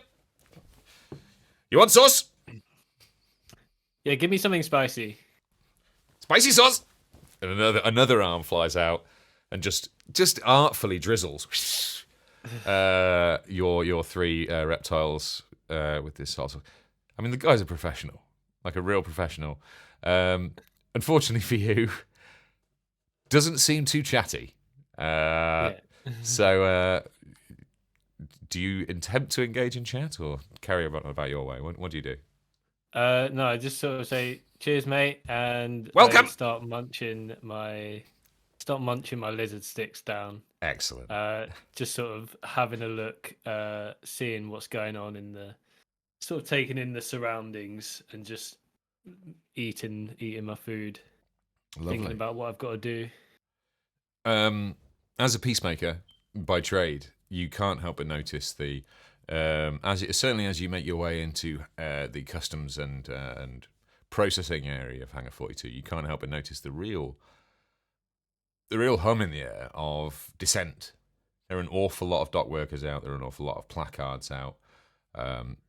They're not happy. They seem to be focused largely around a small cluster of Arcacore security forces. And the mood in the air is not great. It's not great. There is some real dissatisfaction. Everybody else is kind of largely carrying on as you would expect. But you're attuned to civil unrest. And it's a weird vibe you're getting off Absalom Station on arrival. Muzphish, of course, is in Hangar 42 proper and is actually surveying all of this from above. You are on a catwalk overlooking the aisles of containers, shipping containers of all different shapes and sizes, drums of various industrial chemicals and strange produce from around the galaxy that come flooding through this station every day. You're pretty much focused on your work. It's a simple problem for a man of your talent. So one of the security guards though is just kind of over your shoulder. You want a cup of tea while you're doing that? Yeah, that'd be really good. I'd just do going to attempt some simple repairs here. Reach over and just flick the console off and then back on again. Yeah. See if that's effective. Excellent. It largely fixes it. You reckon it's probably going to take another sort of 20 minutes or so to finish off, but I mean most of the problem is cleared. And the guard's like, "Oh, that's looking better already." Oh, well, I'll get you that tea. How'd you like it? Yeah, milk, 4 sugars. So he comes back with it's not tea as we know it. It's cyan blue with milk from a creature that none of you lot would recognise until later in the campaign. And it has 4 Akaton sugars in it, which is pretty much approximate to the sugar that you and I all know and love. But yeah, steaming hot and on cue. And he's clearly like, he's looking for somebody to talk to. It's quite a dull job. He's not station security. He's Archicor. So he's not even a freelancer. He's very much an employee, very much ground level employee, shall we say? And he hands you the tea. He's like, "There you go, mate. Well, Oh, that's looking better already." well, thank you very much. That's unique. What's going on down there? There seems to be some sort of commotion. Well, yeah. It's a bit stressful, to be honest, mate. Well, it's all the workers, isn't it? Complaining working conditions and all that. I don't know why they're complaining at us. Like we've got the same conditions. Makes no sense to me. I mean, yeah, they've got a pretty tough job, and yeah, there might have been a few injuries lately, but it's not like my job's safe, is it? Like you should have seen what tried to come through here the other day. I had to search it. I don't even know what I put my hands in, but I had to have a long lie down afterwards. So, I mean, I empathise, but they need to just go home and crack on. The company's not made of money, otherwise they'd give us a rise as well. Sounds like you might be better down there on the protest line, pal. You know what I mean? I'm all right up here, I mean, I've got my uniform. You see my uniform? It's quite nice. He does seem quite proud, and there's something. He's a kind enough chap, but something he likes being on the catwalk. You can tell he prefers being on the catwalk than down there on the concrete. He's like, I know what you're saying. I do sympathise with him, but there are other jobs on the station, and the government here. There's only so low they'll let you go. So you go to some. I've been to some of these other planets, and I tell you what, they don't look after you like this place does. You've always got a job. You've always got somewhere to stay.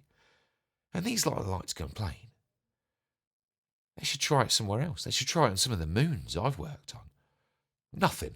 You ain't got a job there. You got nothing. So I think they're just spoiled. Yeah. It's become obvious to me that you've gotten where you are through hard work and stick-to-itiveness. I say as I attempt a percussive repair on the recalcitrant terminal and just give it a sharp rap with my trusty staff.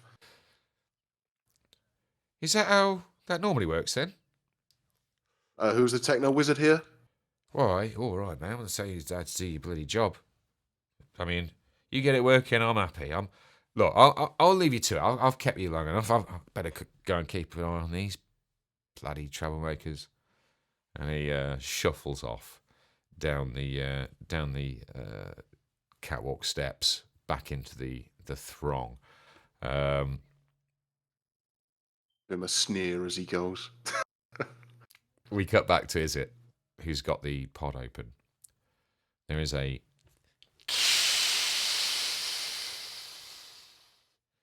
as the capsule depressurizes, and a frozen Clara Gayl can be found inside. Now, she was born. I was born in the cold. She was born in the cold. Molded by it. Molded by it. So she comes to incredibly quickly. The time you spent carefully understanding that panel was time well spent. She comes to very quickly. And you find yourself face to face with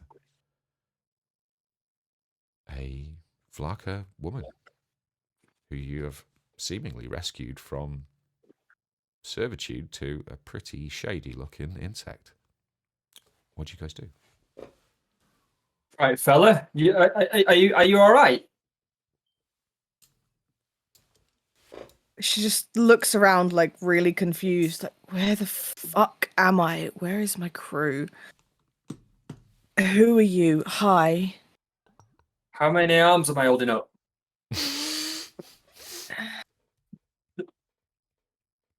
Four. Perfect. You seem to be all right to me. Do you want to like climb out of this thing? Yes, I would. Yep. Oh, and she like kind of stumbles a little bit. Blood hasn't quite got back into her legs properly, and she like shakes them off, kind of taps her heels on the ground a few times before trying again. Okay. Do you normally travel in a shoebox? No, I normally travel in my ship. That's a very small ship. That's not my ship. Oh, well, there was some guys trying to sell you somewhere. I don't know if that means anything to you, but I wasn't happy with that. To sell me? Yeah. Apparently, you're worth something somewhere to someone. I don't know whether to be insulted or. Anyway, I'm Clara. Oh, hi. Thank you. I'm Istitafar, Sans of Houses, Sanaran and the Emerald Quorum, holder of the balance and oathkeeper to Braz of Kasath Prime. That's quite a mouthful. That's what she said. Well, you can call me Izit. Is it? It is. Wonderful. Yeah. Where am I? You're on the main station. I literally was just Absalom. walking down here and Absalom. You're on Absalom.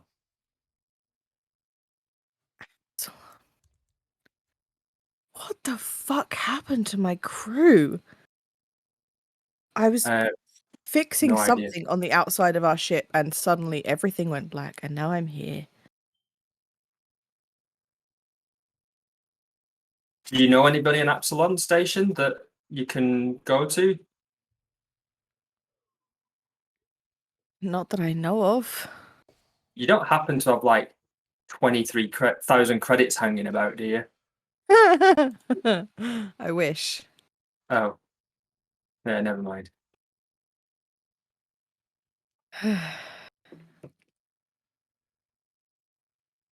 So, you two, you can't hang around in this storeroom all day.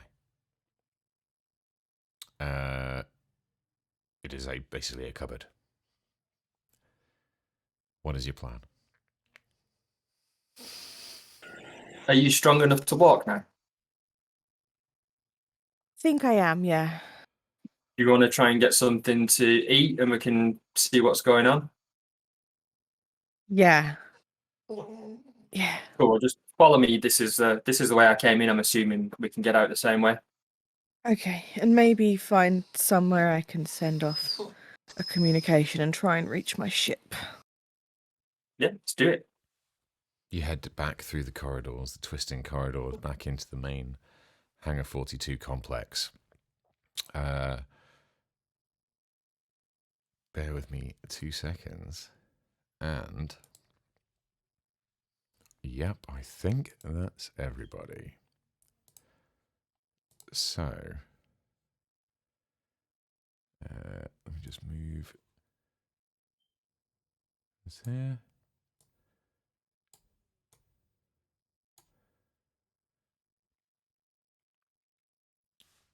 Okay, folks. Let's cut to the map.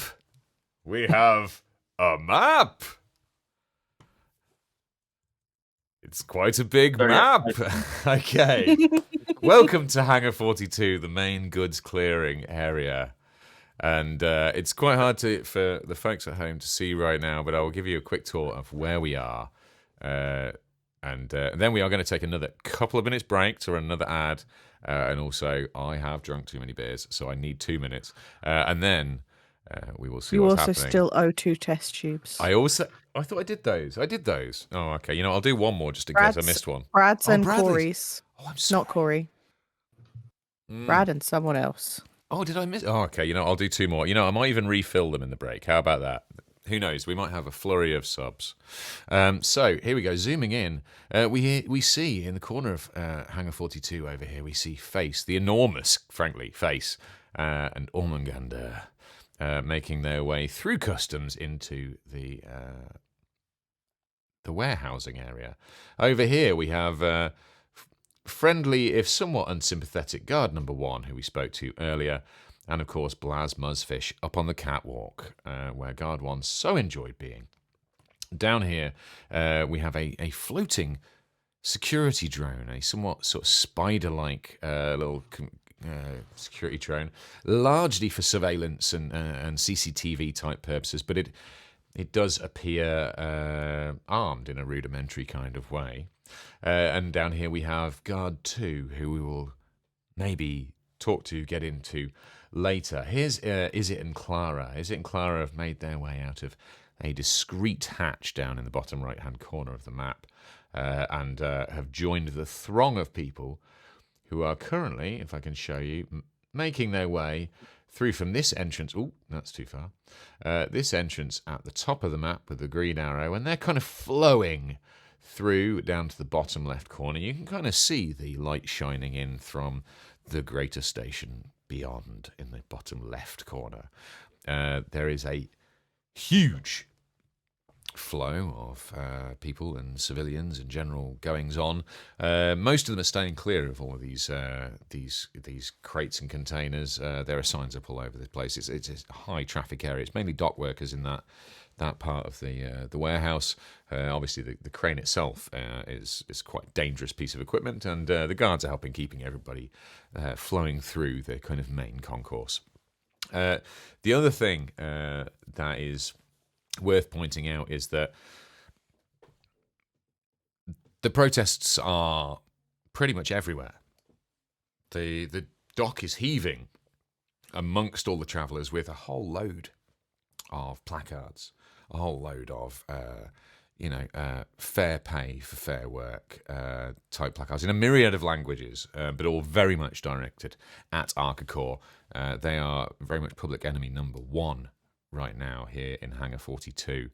I am going to leave you with that image while we take a few minutes break. This is the first time we've had everybody in one room. It's very exciting.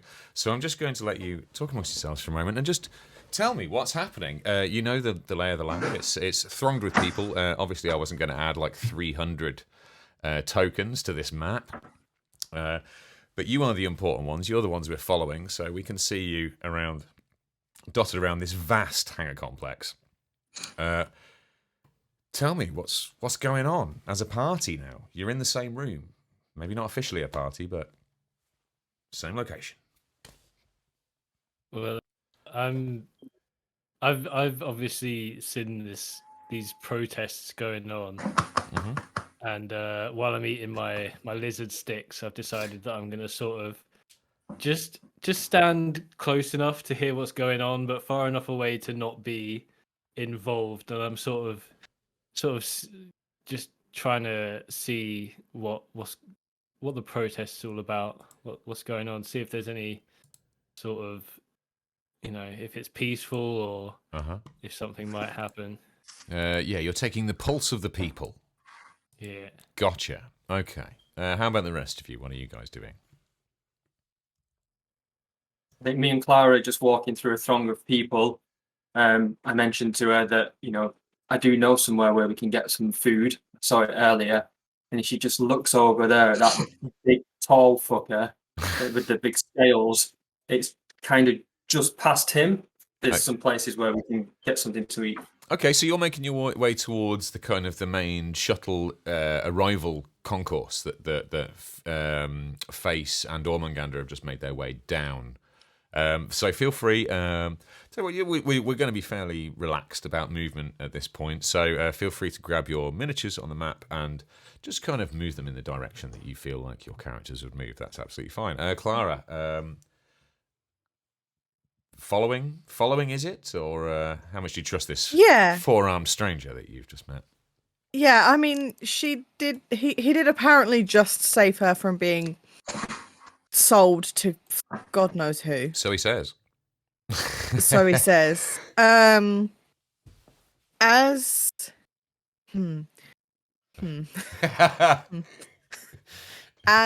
it's that old player PC knowledge balance again, isn't it? As she follows him, fuck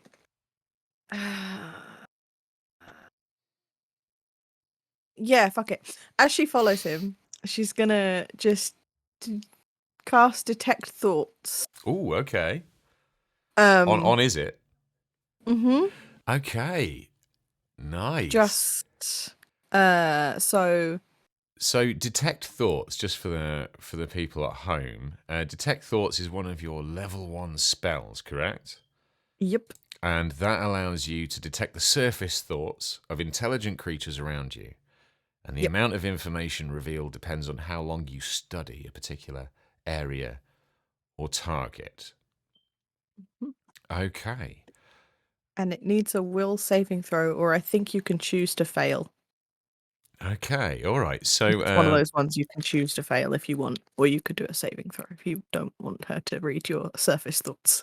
Okay, so do you don't need to roll anything to cast it? You just cast it, right? Yep. So you're just sensing. So is it? Clara is subtly probing your mind. You sense a vaguely Valaka-shaped female presence poking around your alien cerebellum. Do you try and resist, or do you just let it happen? I just think to myself, just come on in. This isn't my first time. Okay. Lovely. And what are your surface thoughts apart from "come on in"? This isn't my first time. I'm basically just surveying everywhere. I'm identifying people that I know I could kick their ass. People that I perhaps couldn't kick their ass. All the while humming just an inane tune to myself, kind of like do do do do do do do do. That's about it. And then also there's a certain level of regret underneath all that I volunteered to work off 23,000 credits. In fairness, it was only 1,000 credits. That pod was going cheap. Yeah, but it would have been worth 23,000 when he sold it on to somebody else. Oh, okay. I mean, I never threw that number in there, but sure. If you want to get yourself deep in the pocket of Grendel, who am I to stand in your way? I am but the GM, and the players make the story. So okay, you are deeply in debt, my dude. Is it just knows the rate for a frozen Vlaka on the black market? Apparently so. 23 grand. Like I say, I just create the parameters for the world. You guys populate it with the going rates for frozen Vlaka. So apparently that's 23k. Damn. Okay. There you go then. There you go then, Clara. That's what you detect. So rare. Got such a rare pattern. She's gonna just Okay. stop digging, Mhm. and just quietly say, "I'm sorry about that. I had to check." Sorry, you just ask next time. It's no problem. I'm gonna have that tune stuck in my head all day now. We all are. Just accidentally mentally broadcasts it. Okay, so Clara, so you're following, is it? I take it on the old map there. Feel free to move wee Clara to reflect thus. So yeah, Face is making his way into the warehouse. Ormungandr, you've just been passed by like your first dragonkin. You've not come across the dragonkin. Obviously, you've heard of them. The training at the Sorotos Academy is in depth with regards to other races. I mean, you have to train to fight any enemy. So you'd heard of the dragonkin, but this is definitely your first experience with one, and definitely your first experience with one brushing past you.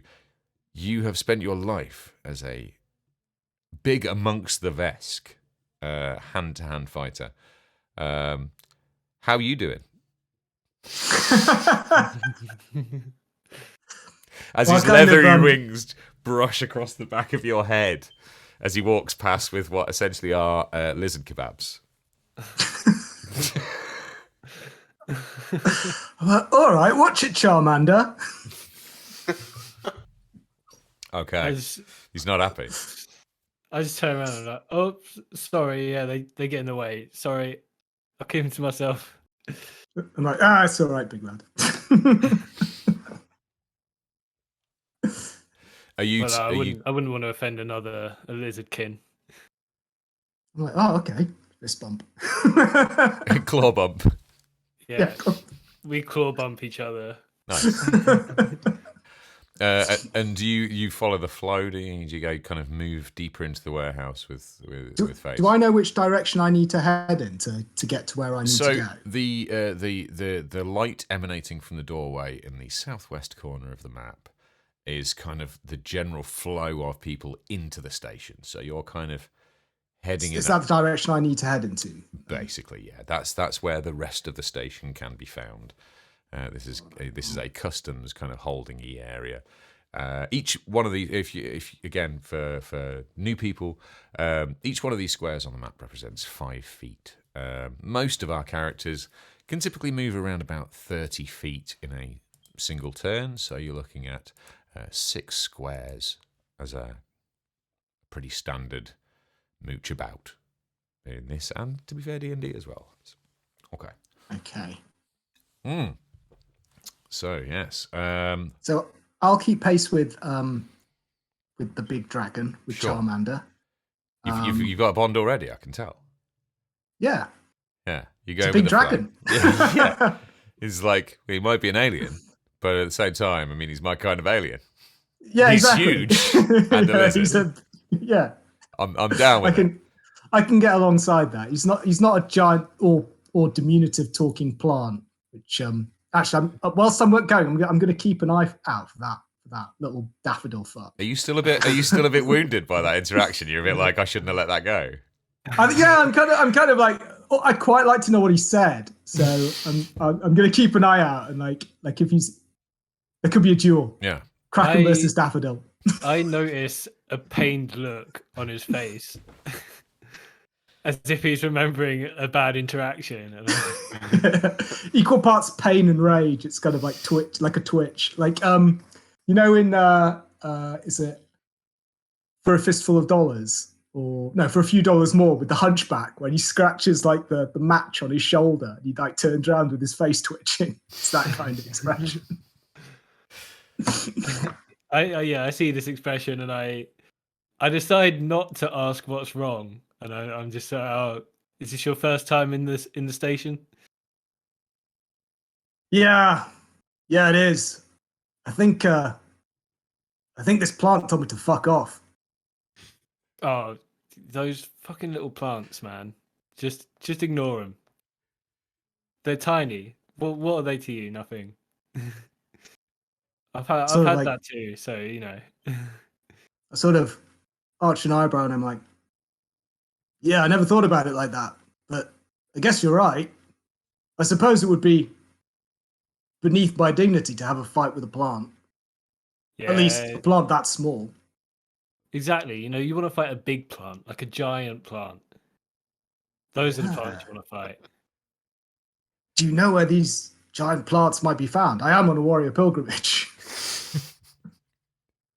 I don't know, but I travel around a lot, so maybe we can find some. What's your name, Charmander? My name is Face. What's yours? Ormungandr. My friends call me Kraken. Oh, well, nice to meet you, Kraken. Okay, well, another lizard The fist claw bump. bump, yeah. Yeah. Yeah, another claw bump. So, Face, have you been here before?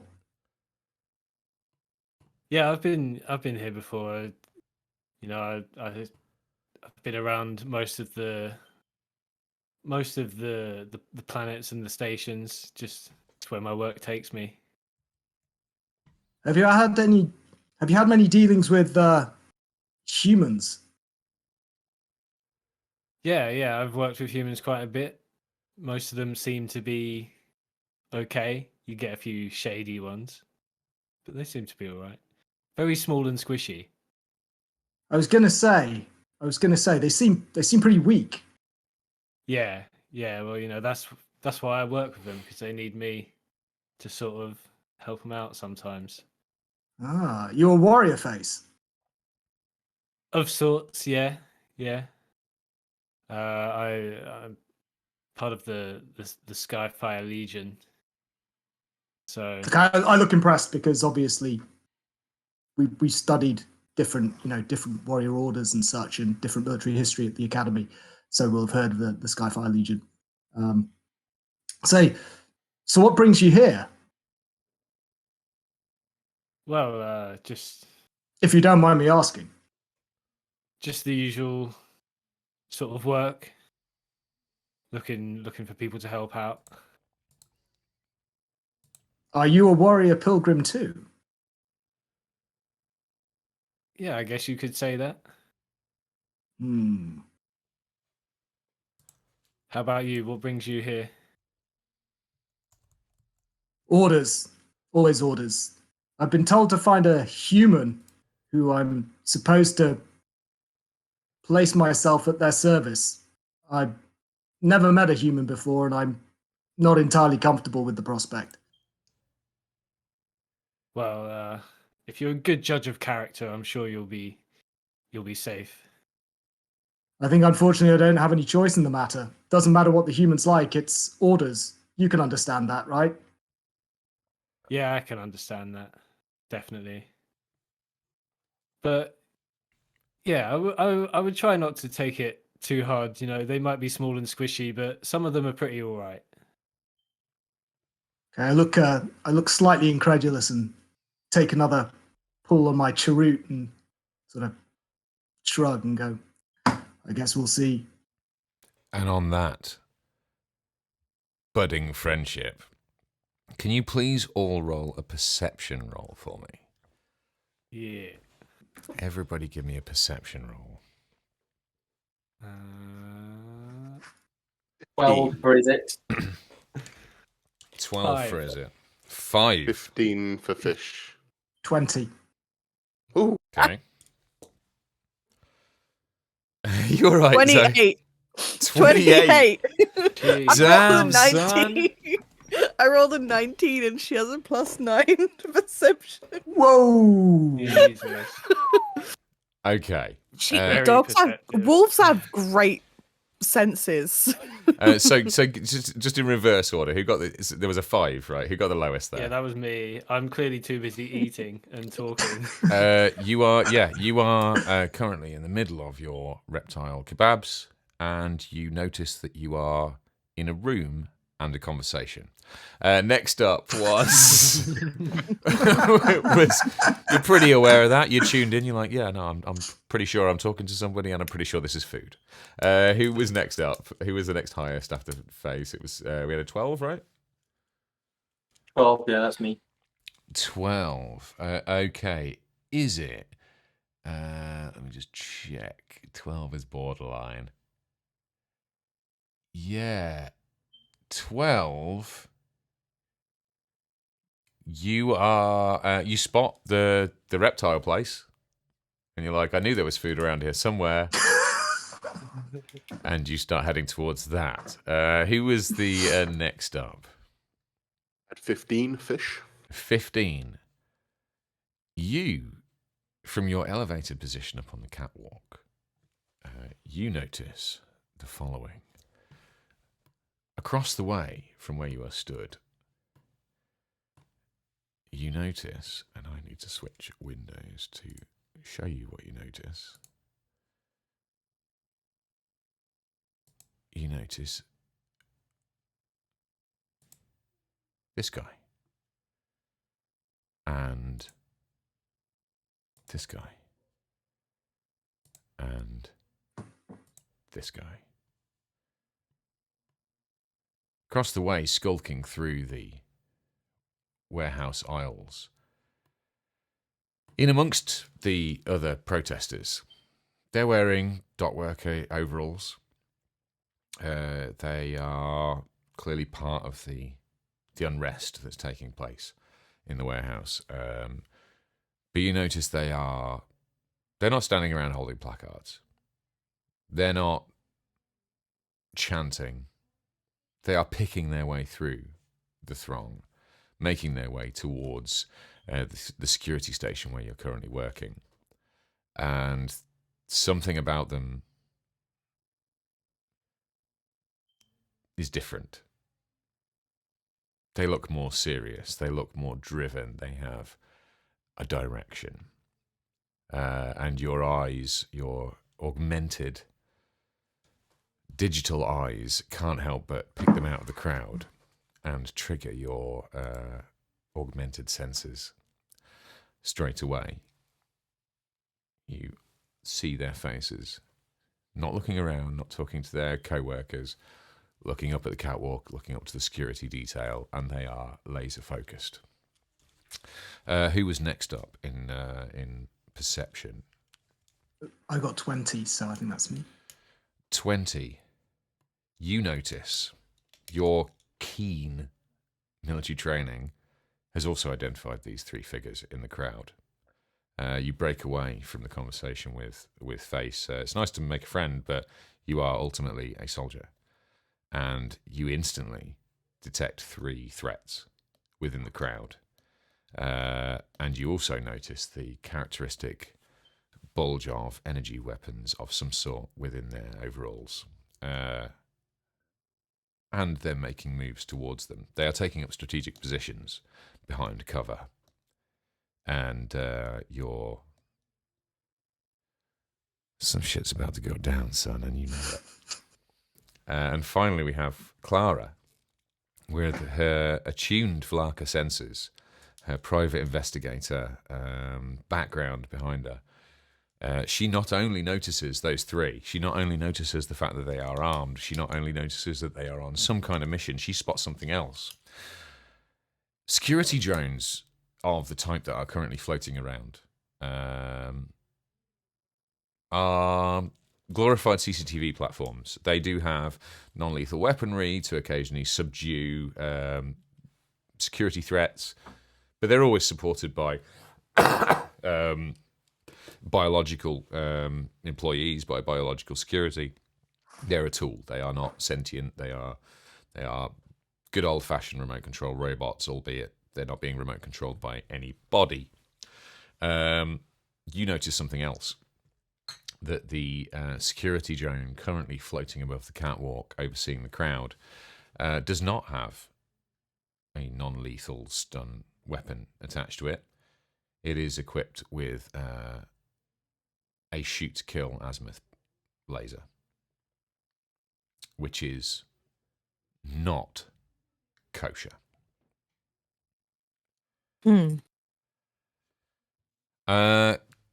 Can you please all roll initiative for me? Oh shit. Shit, indeed. Everybody give me your initiative. For fuck's sake. Fish with a +2 modifier rolls 4. Oh, 4 for fish. Yep. I got 17. 16. Oh, sorry. So that was 17 for Izit? Yeah. 17. 16 for face. 16 for face. Yeah. With my +2, I'm not great either. 7. 7 for Ormungandr.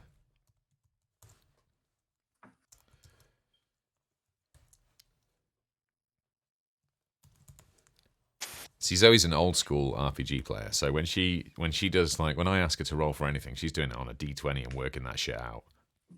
And I think we all need to take a minute to respect that. Chat, please, can I have some claps for Zoe for being an old school RPG head? Making things harder for myself voluntarily. I mean, seriously, bits of plastic are rolling across desks right now. Modifiers are being added. Rule books are being consulted. How did that initiative roll go? Thank you, crowd. Thank you, chat. I rolled a 19 again. Oh, +0, so just 19. I have +0 to my initiative. Just a simple 19 for Zoe. Okay, I am going to quickly roll for everyone. Hey, I'm just like testing this dice out. Sorry, I just went full. It definitely doesn't roll 19 every single time. I wanted to go full Gary Oldman in Leon then. It's like, get everyone. I'm going to roll for everyone. Right, okay, here we go. I thought you were going to say you don't like Beethoven. Damn, that's a strong roll. Start straight off the bat. So, Does Liam Neeson not like Beethoven? Wait, Gary what? Oldman. hang on a second. Gary Oldman. My For some reason, I thought you said Liam Neeson. My absolutely amazing I was wife thinking is about currently numbers. crawling across the floor to flag some sort of piece of information to me without being on stream. Yes, my darling. Oh, You know what? I'm fine for a sandwich and fries, but you are honestly the best spouse a man could have. Bye, amazing wife. Bye, amazing wife. If you find a woman who will crawl across your nerdy board game stream on her hands and knees to offer you sandwiches and fries at 10:30 on a Monday night, put a fucking ring She's a on keeper. it. She is a keeper. definitely. That's another. Oh my! I am rolling well. I didn't really want to roll this well. You guys might be in trouble. Shit. I mean, this is literally the first encounter I have ever designed, and I might already be ruining you. And I've got one more of these. God. Okay. Cool. Yeah, these rioters came to play. Okay. Oh my god. Right. Sorry. So right now, non-TT RPG people, I am rolling initiative for my characters. I'm controlling all of the non-player characters and working out. Here we go. What order they come in. So, Jesus, I'd tell you what, I wish I'd rolled this well in my computer game the other day, like when I was playing with James. Oh, there we go. And that one, that's much better. You might have a chance.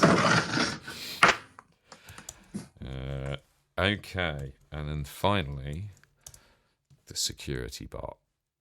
What does that roll? Okay. Okay, 17. So. All right. So, we have an initiative order.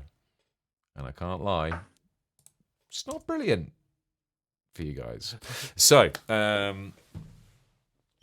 as you are chatting, searching down food, the sound of a shot rings out, and it's not a taser shot. It's not an entangling shot. A laser bolt blasts across the warehouse floor and strikes one of the protesters right between the eyes. they hit the deck instantly, dead by the time they hit the floor. There's a pause. There's a moment of stunned, almost silence. The sound of the shot temporarily dulls the sound of the crowd as the entire room processes what's just happened, and a wisp of smoke drifts off the cauterized hole in a humanoid dock worker's skull. In the next few moments, chaos erupts. The rioters, as I've marked them, the 3 agent provocateurs within the crowd, whip out weapons and start firing upon the security outpost. The 2 guards, the friendly guard, albeit maybe slightly disconnected guard who you spoke to earlier, Blaz, is suddenly confronted with hundreds of angry protesters and incoming laser fire. The second guard, who we still haven't spoken to, who had been kind of hanging out behind some crates down at the bottom of the screen there, instantly arms up and starts staring down this angry crowd. The drone just unleashes on the crowd. The second that the first shots were fired from the crowd, the drone goes into full auto and starts mowing down people left and right. It's an ugly scene. You guys are currently caught in the panic, caught in the crossfire. Neither the guards nor the rioters seem to be that interested in you. The guards are largely firing in the direction that they're being fired upon from. Guard 1 seems to be holding back a little bit. He's trying to pick his targets. He's trying to isolate who might actually be firing on them. He's not firing indiscriminately into the crowd. Guard 2 is taking somewhat more of an aggressive stance. They are using non-lethal weaponry, but the drone is using an azimuth laser pistol, and is there's a body count. The rioters are also targeting the guards, and the drone not targeting you. Going off this initiative, the first person to have a go is Rioter 2 up at the top of the map. They are going to do an attack roll, and they're going to fire at... well, actually, you know what? They don't really have line of sight at the moment. They've taken cover, so they're going to move up to here. Bear with me a second. Yeah, they're going to just... Oh, I'm on the wrong window. There we go. Now, they've just about got the range with their pistol. They're going to have a shot at our friend Guard 1 straight away. So, here we go. Our energy attack. That's a 2. So the first shot, just bounces off. It misses. It puckers a hole behind Guard 1's head, and Guard 1 has that panic look in his face of, hey, I just cavity search weird aliens and just try and keep the crowds moving. What the fuck is happening? Next up, we have Guard 2, the slightly more aggressive. He's running 10. He's shooting at Rioter 1. That is a 10, 16, which is going to land a hit. So Guard 1, sorry, bear with me a second. I'm going to take some. Guard 1's going to land some damage on the lower rioter there, number 1. It's non-lethal. The guards are carrying some. They're carrying crowd control weapons, basically. So while it does do damage, it's not poking holes in these attackers. Sorry, it's all right. I've just lost my blooming stat for it. I'll get it back. Don't worry. This is where I need one of those little tags in my book. I was relying too much on digital technology, and it was a mistake. There we go. Small arms. Right.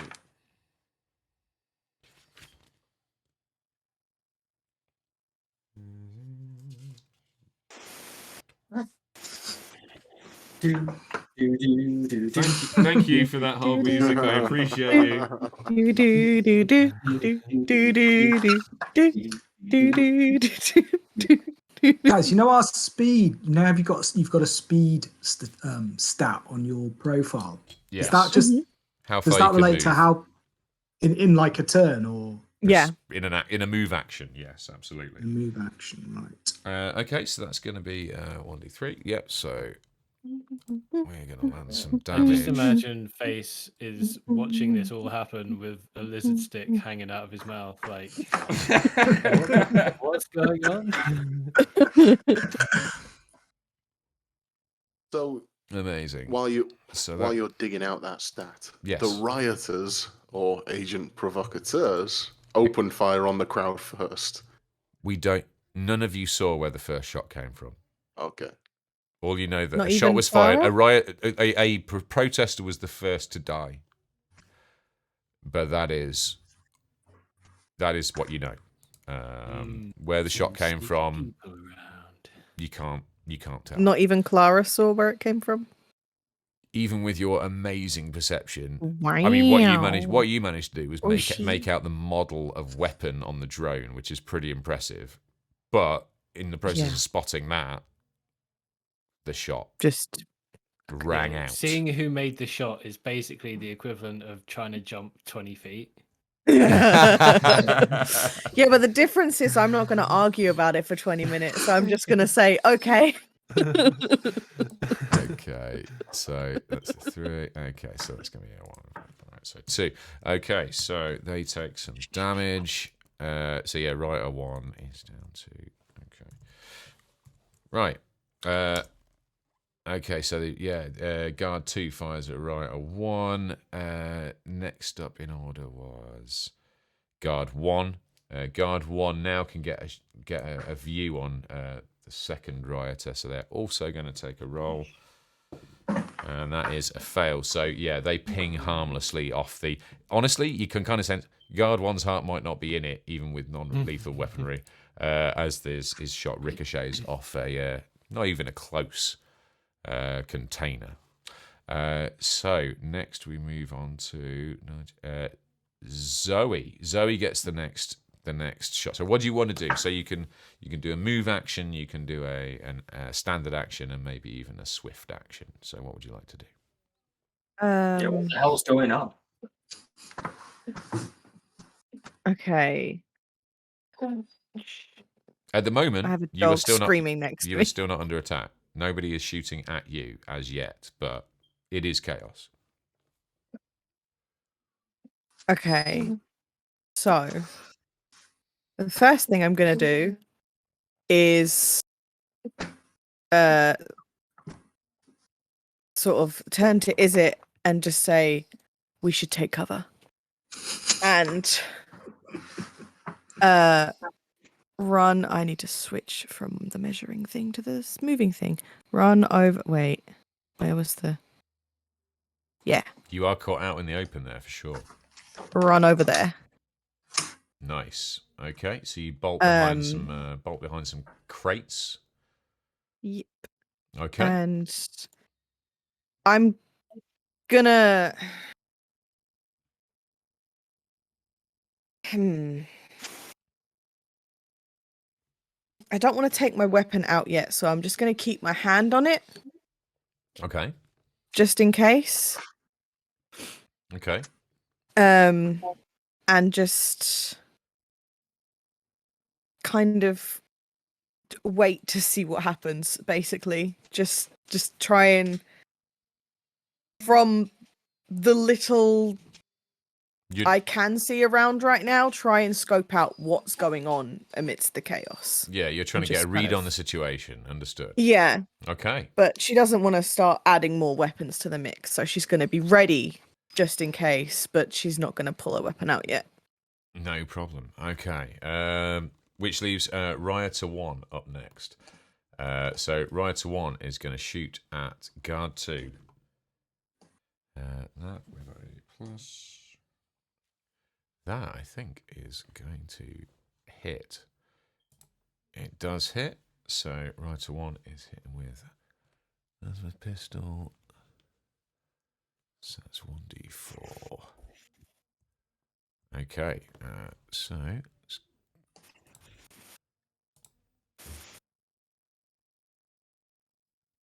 let's go. Okay, 3. So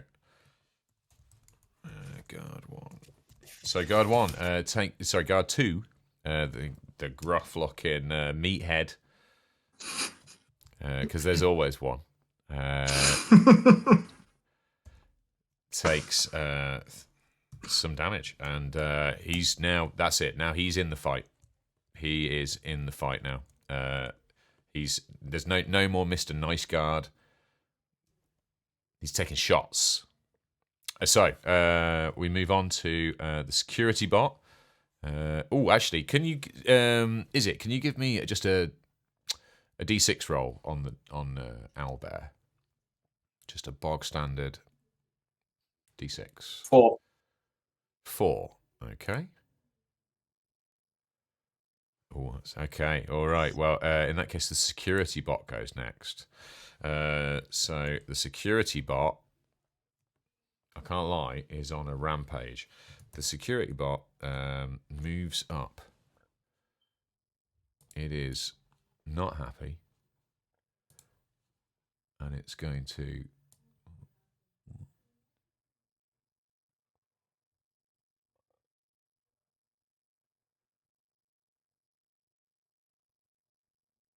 It's going to go there. So it now has a shot on both rioters, and it is going to take a shot on Rioter 2. Oof. 7 plus. Okay.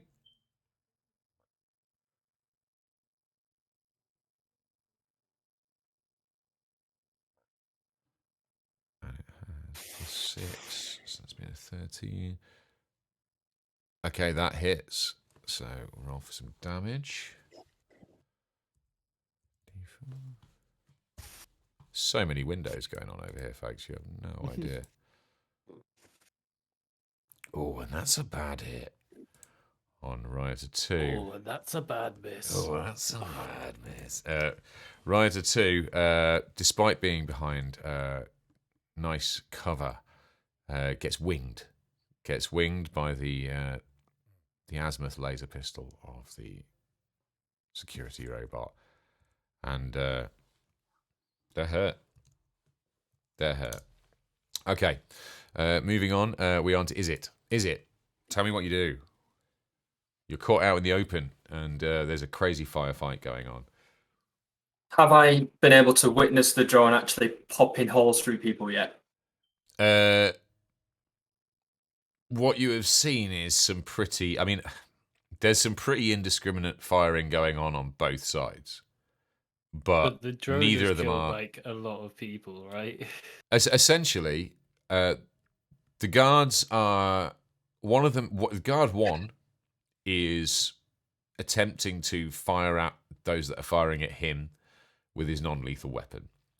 Guard 2 is firing a little bit more haphazardly, but still at the armed rioters with his non-lethal weapon.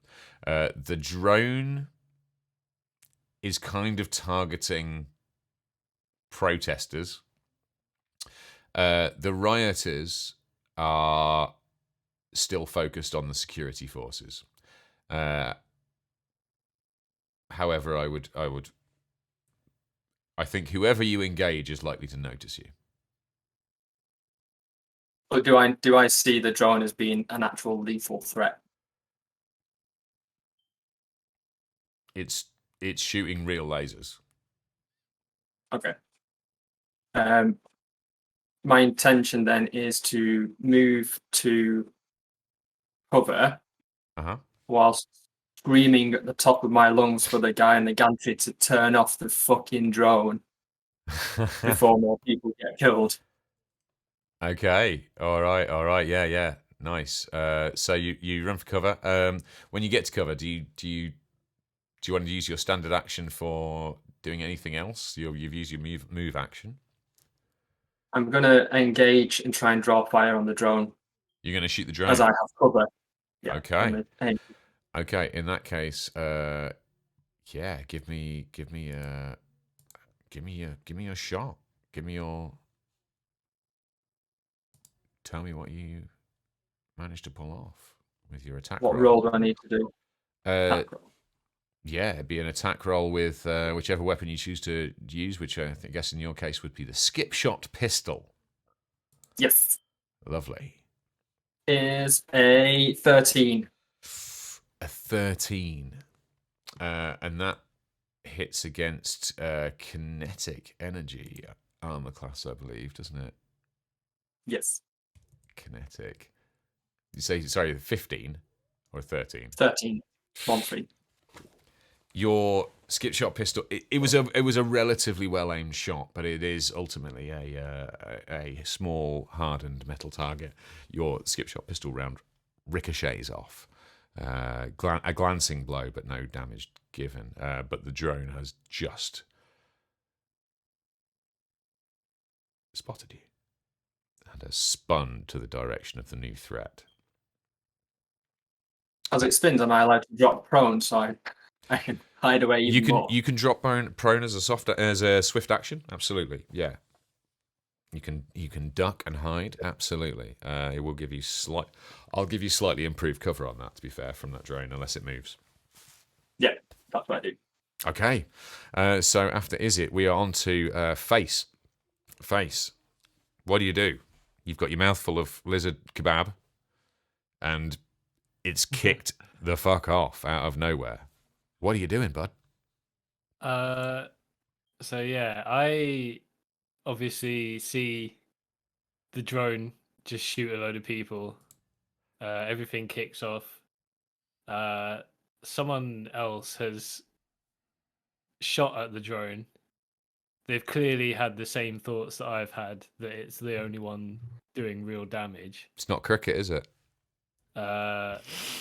Exactly. It's just ain't cricket, mate. And I've seen the drone get distracted by this shot. Mm-hmm. So I was thinking that maybe I would also try to take out the drone. Okay, targeting the drone, yeah. I don't know how much one bulk is.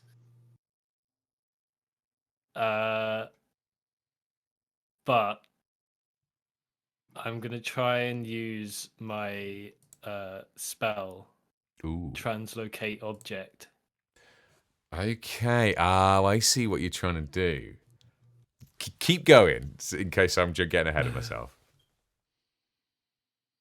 Tell me what you want I need to be do. holding it. I need to be holding it, so I Okay. can't do that. Okay. That's fine. That's fine. Because I also have psychokinetic hand. Which, yeah, if it's up to one bulk, I can propel it as far as 15 feet in any direction. Okay. So I want to try and propel it into the floor and make it take a bit of damage and maybe not have the ability to fire at everyone anymore. Interesting. Okay. So I think rules as written is that it would be an object. I would class this as an object. Right, it's a construct. But I tell you what, I would. Let me have a look here. You know what I will allow? Go for it. I will allow you to telekinetically chuck one of those containers at it to try and bring it out of the sky.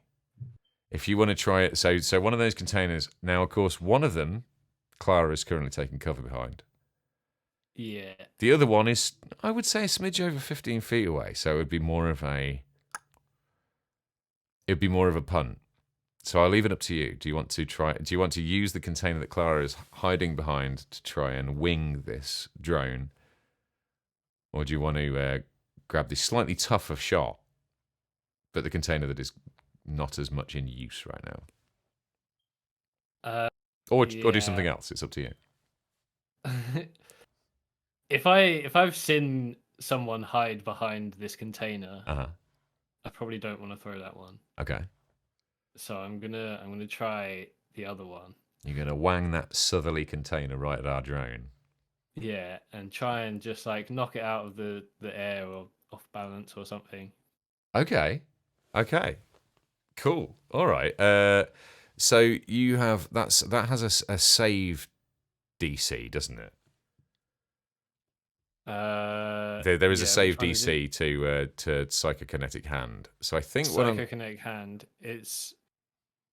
We have. No, it says you point your finger at the target object, gaining the ability to lift it and move it at will from a distance. As a move action, you can propel the object as far as 15 feet in any direction. Yeah, I can't. So you'll have to move closer. You will have to move closer to use this spell. You'll have to get within 25 feet of it. I'll let you do it. But I'm going to give my drone a chance to out the way of your container when it comes in. Okay. Where am I moving to? I've got to move about here, right? There's a measuring tool if you want to check. It's basically 6 squares, isn't it? So face comes thundering in. Yeah. And I just fucking yeet this container. Yeets right the at container. Okay, right.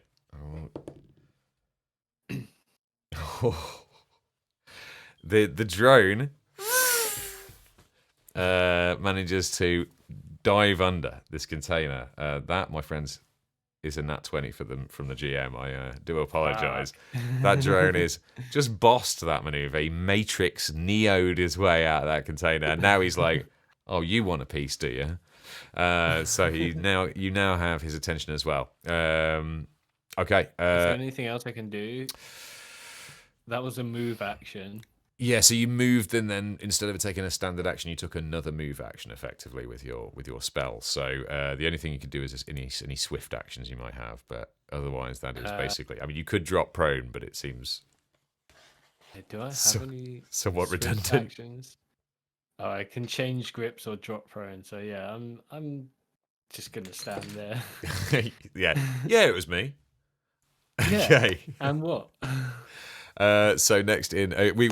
By the way, folks, I'm trying to wrap this up at 11 o'clock. Our lovely cast have bedtimes.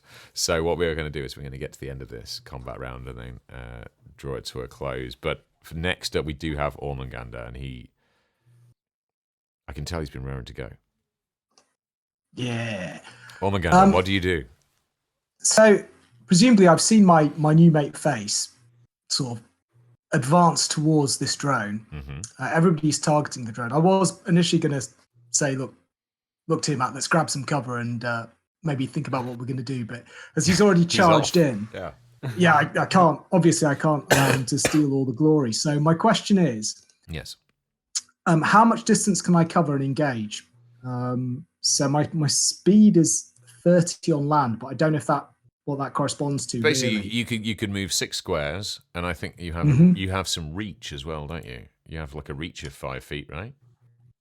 I don't know. I've got various things like grapple and stuff like that, but I don't know how that works in terms of reach. But my plan was to sort of charge in and try and body slam this thing. Now that I've seen that it hasn't worked for my new friend, and I don't want him to get lit the fuck up. I should warn you, it is floating.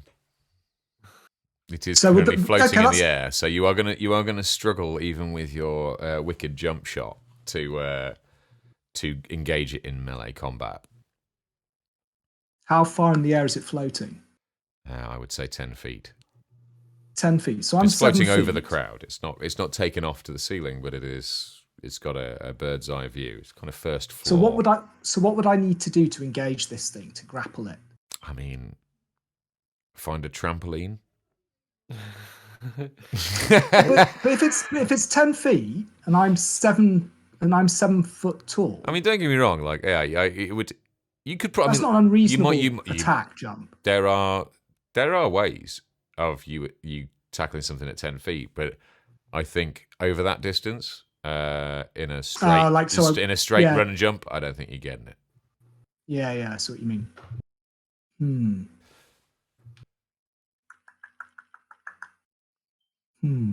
I mean, Ormungandr's eyeing it up. He's like going, could I dunk that drone? Yeah. But deep down, you know, probably not. You can't. So, I mean, that's... You can use trip, though, can't you? If there's something in the air. Well, you can use the move trip. Let's see. A floating drone. I think that would I mean, be what a reach, but I'm interested to hear the theory. I mean, what I've got is improved combat maneuver grapple. So I get +4 bonus to my attack roll.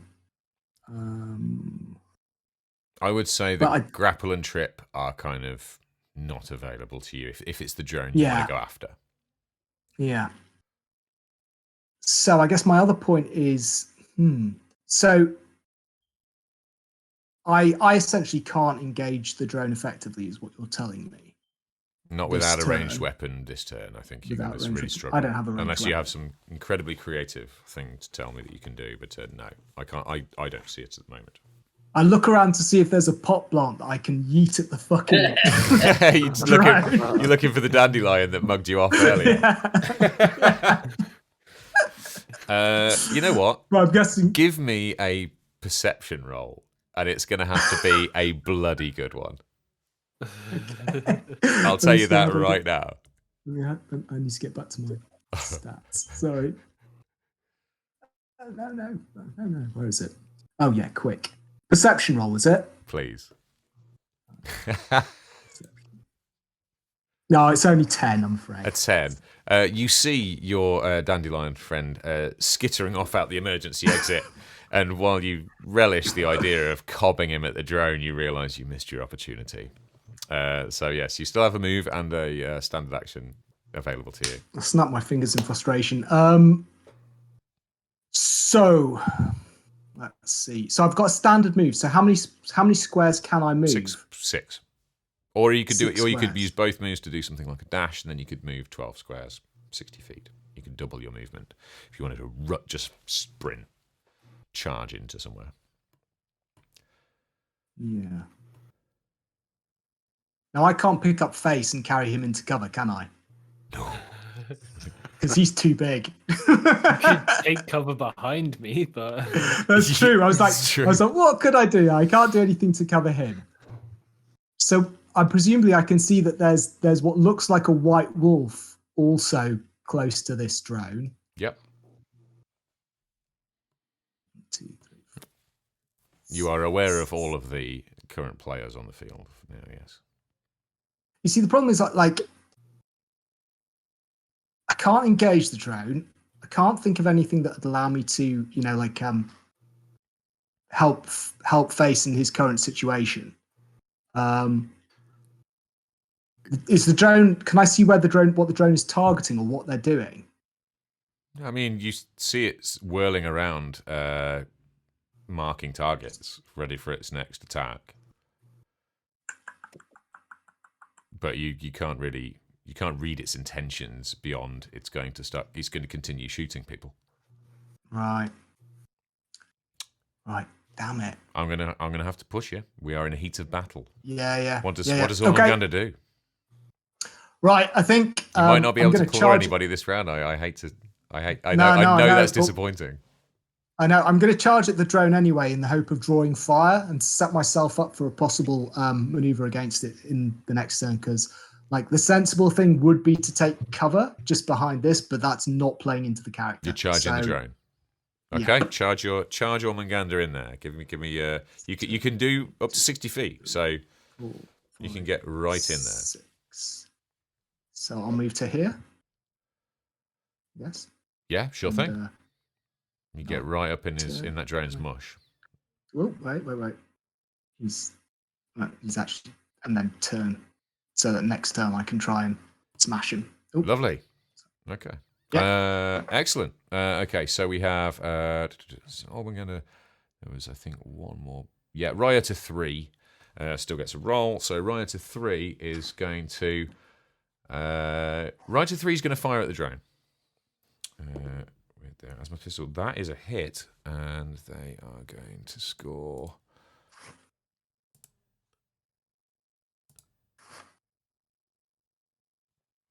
Okay, that one lands on the drone. That is a hit, a palpable hit. The rioter sees the threat of this small robotic enemy and lands a pretty decent azimuth laser pistol shot into its wing, and it regains altitude. But it's it felt that one. Okay, now we move over to Muzphish, who's been surveying this situation from up on his catwalk, up in his ivory tower there, where he's been up until now just working on the computers, just fixing the IT. What do you do? Fucking appalled at the carnage wrought before me. Everyone's just opening up into a crowd, as far as I can see. Yeah. I noticed the giant dragon and lizards, and the odd combination of the multi-limbed mercenary and the white wolf all moving forward to try and stop what the fuck's going on. Yeah. But I'm not going to join them. I'm gonna gnash my teeth and resist the urge to leap over the gantry and bash something with my stick. Okay. And I'm instead going to try and hack the computer and turn off the fucking drone. Okay. All right. Well, in that case, I am going to send you a link. And it is a link to the console that you've been working on. Give me 2 seconds and I will copy and paste it over to you. So while you're up there, you noticed when you were beavering away on your common or garden IT work, you did notice the layout of the system to a degree, and it isn't especially a high security system. Arcacore haven't spent a vast amount on securing their systems. Ultimately, it's just, well, I guess you'll see what it does. But it's certainly, all of the systems are vaguely familiar to you, and you did get a certain amount of access when you took on the job. So if you would like to follow the link that is currently in our Discord Starfinder chat, please click on that link, and I will bring up for chat exactly what our chap is looking at. There we go. Folks, you should be able to see a computer. Here we go. And for those of you who maybe are watching on your phones, can't see very clearly, there is an entry point. Blaz is already in the entry system. He's got he's got like essentially user access, and in front of him are two folders and a block. One is marked safety and is locked. One is marked loading and is locked, and one is marked sysmap and is locked. Now, I will tell you that a sysmap is essentially a module that identifies all of the modules within a certain system. So if you manage to hack your way through that, that will reveal what is behind these two directories that you can see. One of them, the safety folder, looks like a bit of an easier system to crack. This isn't your first time dabbling in the hacking arts. The loading system looks a little bit trickier. Perhaps there's more sensitive systems behind that. So, what do you do, Blas? So I'm assuming I can do multiple things in here. I'm not just limited to doing one hack at a time. Can I go ahead and hack sysmap, figure out what's behind door number 1 and 2, and then make a choice? I will in this instance, because it's the opening episode, and let's finish on a high, shall we? I will consult the rules for next week. I will because you haven't moved or done anything else, and you were already logged into the system. I will say that in this round you can have 2 hacking attempts, so you may be able to get 2 layers into the system, or have 2 cracks of the whip at one of the modules. So I'll give you 2 hacks this turn. All right, I'm going to go ahead and hack sysmap. Sysmap. Okay. Can you roll for computers and then tell me what your result was, and I will enter it for chat. So that's a 19. A 19 for computers. Okay. 19 goes into it. I do have a +8 modifier there, so I'm a beast on the old keyboard. So the hack is successful, and now you can see all the modules within this this system. So you can see that there are, and I think everybody can see everything. You can see that there are some emergency exit controls. There are some protocols describing what these things do. You can also see there are a couple of modules called Crane 1, Crane 2, and Vent Northwest, Northeast, Southwest, and Southeast, along with the various control protocols. And there's also a fire suppression or fire sup folder. Okay. So I'll give you one more. I'll give you one more hack. What do you fancy? The anarchist in me wants to grab the crane and drop it on someone, but the saner heads are going to prevail, I think. There's nothing about shutting down this drone in here. That's terrifying. Okay. I'm guessing fire suppression would be like a cloud of mist that would obscure what the hell's going on. Who knows? I'm not a station mechanic. I just work here. Brilliant. All right, let's go ahead and see what happens when I activate the fire protocol. So you have to hack. So you will have to hack your way through one of these 2 directories: safety or loading. Safety has a DC of. I've left you able to see the difficulties on these. You need a DC 17 to hack safety, and you need a DC 21 to hack loading. Which do you fancy having a crack at? So the fire protocol doesn't seem to be in either of them. It seems to be. You don't know what those link to yet. All you know is these are the modules that exist within the system. Gotcha. Holy shit! Right. Okay. Tell me about it, mate. Try and fucking design it. Oh dear. This ain't your mum's D&D, you know. this ain't your mum's D&D. I'm gonna try and hack safety. So let's go ahead and computer roll. Hacking safety, and what do you get? That is a 17. A 17 by the skin of his teeth. The hack is successful. You are through. And for some inexplicable reason, my links aren't working. But I will tell you now that you can get to... in fact, you can click on them. So, you can get to the fire suppression protocol. You can get to the vents. You can get to the fire protocol. Would you like to read what the fire protocol says, or would you like me to? Sure thing. Fire protocol really quickly. In the event of an uncontrolled fire, authorized long-with personnel may activate the hangar bay's integrated fire suppression system. Once the fire has been located, activated the corresponding vent on the hangar roof to release the fire suppressants into that sector and alert station safety officers. Warnings: of fire suppression system utilizes modified halides. Halides, my apologies. To extinguish an outbreak. While the gas is safe to most humanoid species, visibility in the area will be severely restricted, posing a health and safety risk to anyone in the area due to the risk of trips, falls, and other safety incidents. Any improper use of this system will result in an immediate dismissal, fines, potential criminal charges.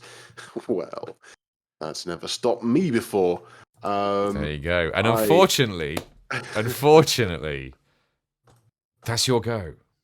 And we reached the end of this inaugural combat round of Starfinder: The Drift Awakens. We're going to wrap things up there. I've gone slightly over, and I did promise the cast a sensible bedtime. So that's us for tonight. Yay! Thank you very much, chat and my lovely cast. Izit stood his ground, rescued an imprisoned frozen fox wolf person. Ormungandr really met his first dragonkin, got into an argument with a daffodil, and realised that claws aren't always necessarily the best weapon for dealing with floating enemies. Muzphish. Chuck pointed out that I should have tried launching myself off base onto the drone. I wish I'd been paying attention because it sounds amazing. Tune in next week, folks. Muzphish managed to resist his violent urges and convincingly hack the Hangar security system, and who knows what havoc he might wreak with it next week. Face undertook a mission from his old extended family and found himself back on Absalom Station, eating reptiles and chucking containers at security drones. And of course, Clara, really the most heartbreaking story in many ways, awakes alone in a pod. I lost my ship and my crew. Lost a ship and a crew, and who knows what happened there. I guess the only way to find out will be to tune in next Monday night here in the Secret Lab at 8 p.m. Same time, same place, same lovely people. I am not going to raid tonight. No, you know what? That just seems mean, doesn't it? Let's raid. Who is on tonight? What I am going to do, though, is say goodnight to YouTube and the cast officially. We'll hang out for a few minutes while we cobble together a raid. But yeah, if you're watching on YouTube, thank you very much for watching. Like, comment, subscribe, all that shenanigans. We're going to roll the credits. And if you're like, oh, I want to be involved in the after chat, then you should have watched it live. It's not my fault. We're on Twitch, Jayven Foxx. You know where to find us. So yeah, here's credits. See you later, YouTube, and we're back in a moment to sort this raid out. See ya.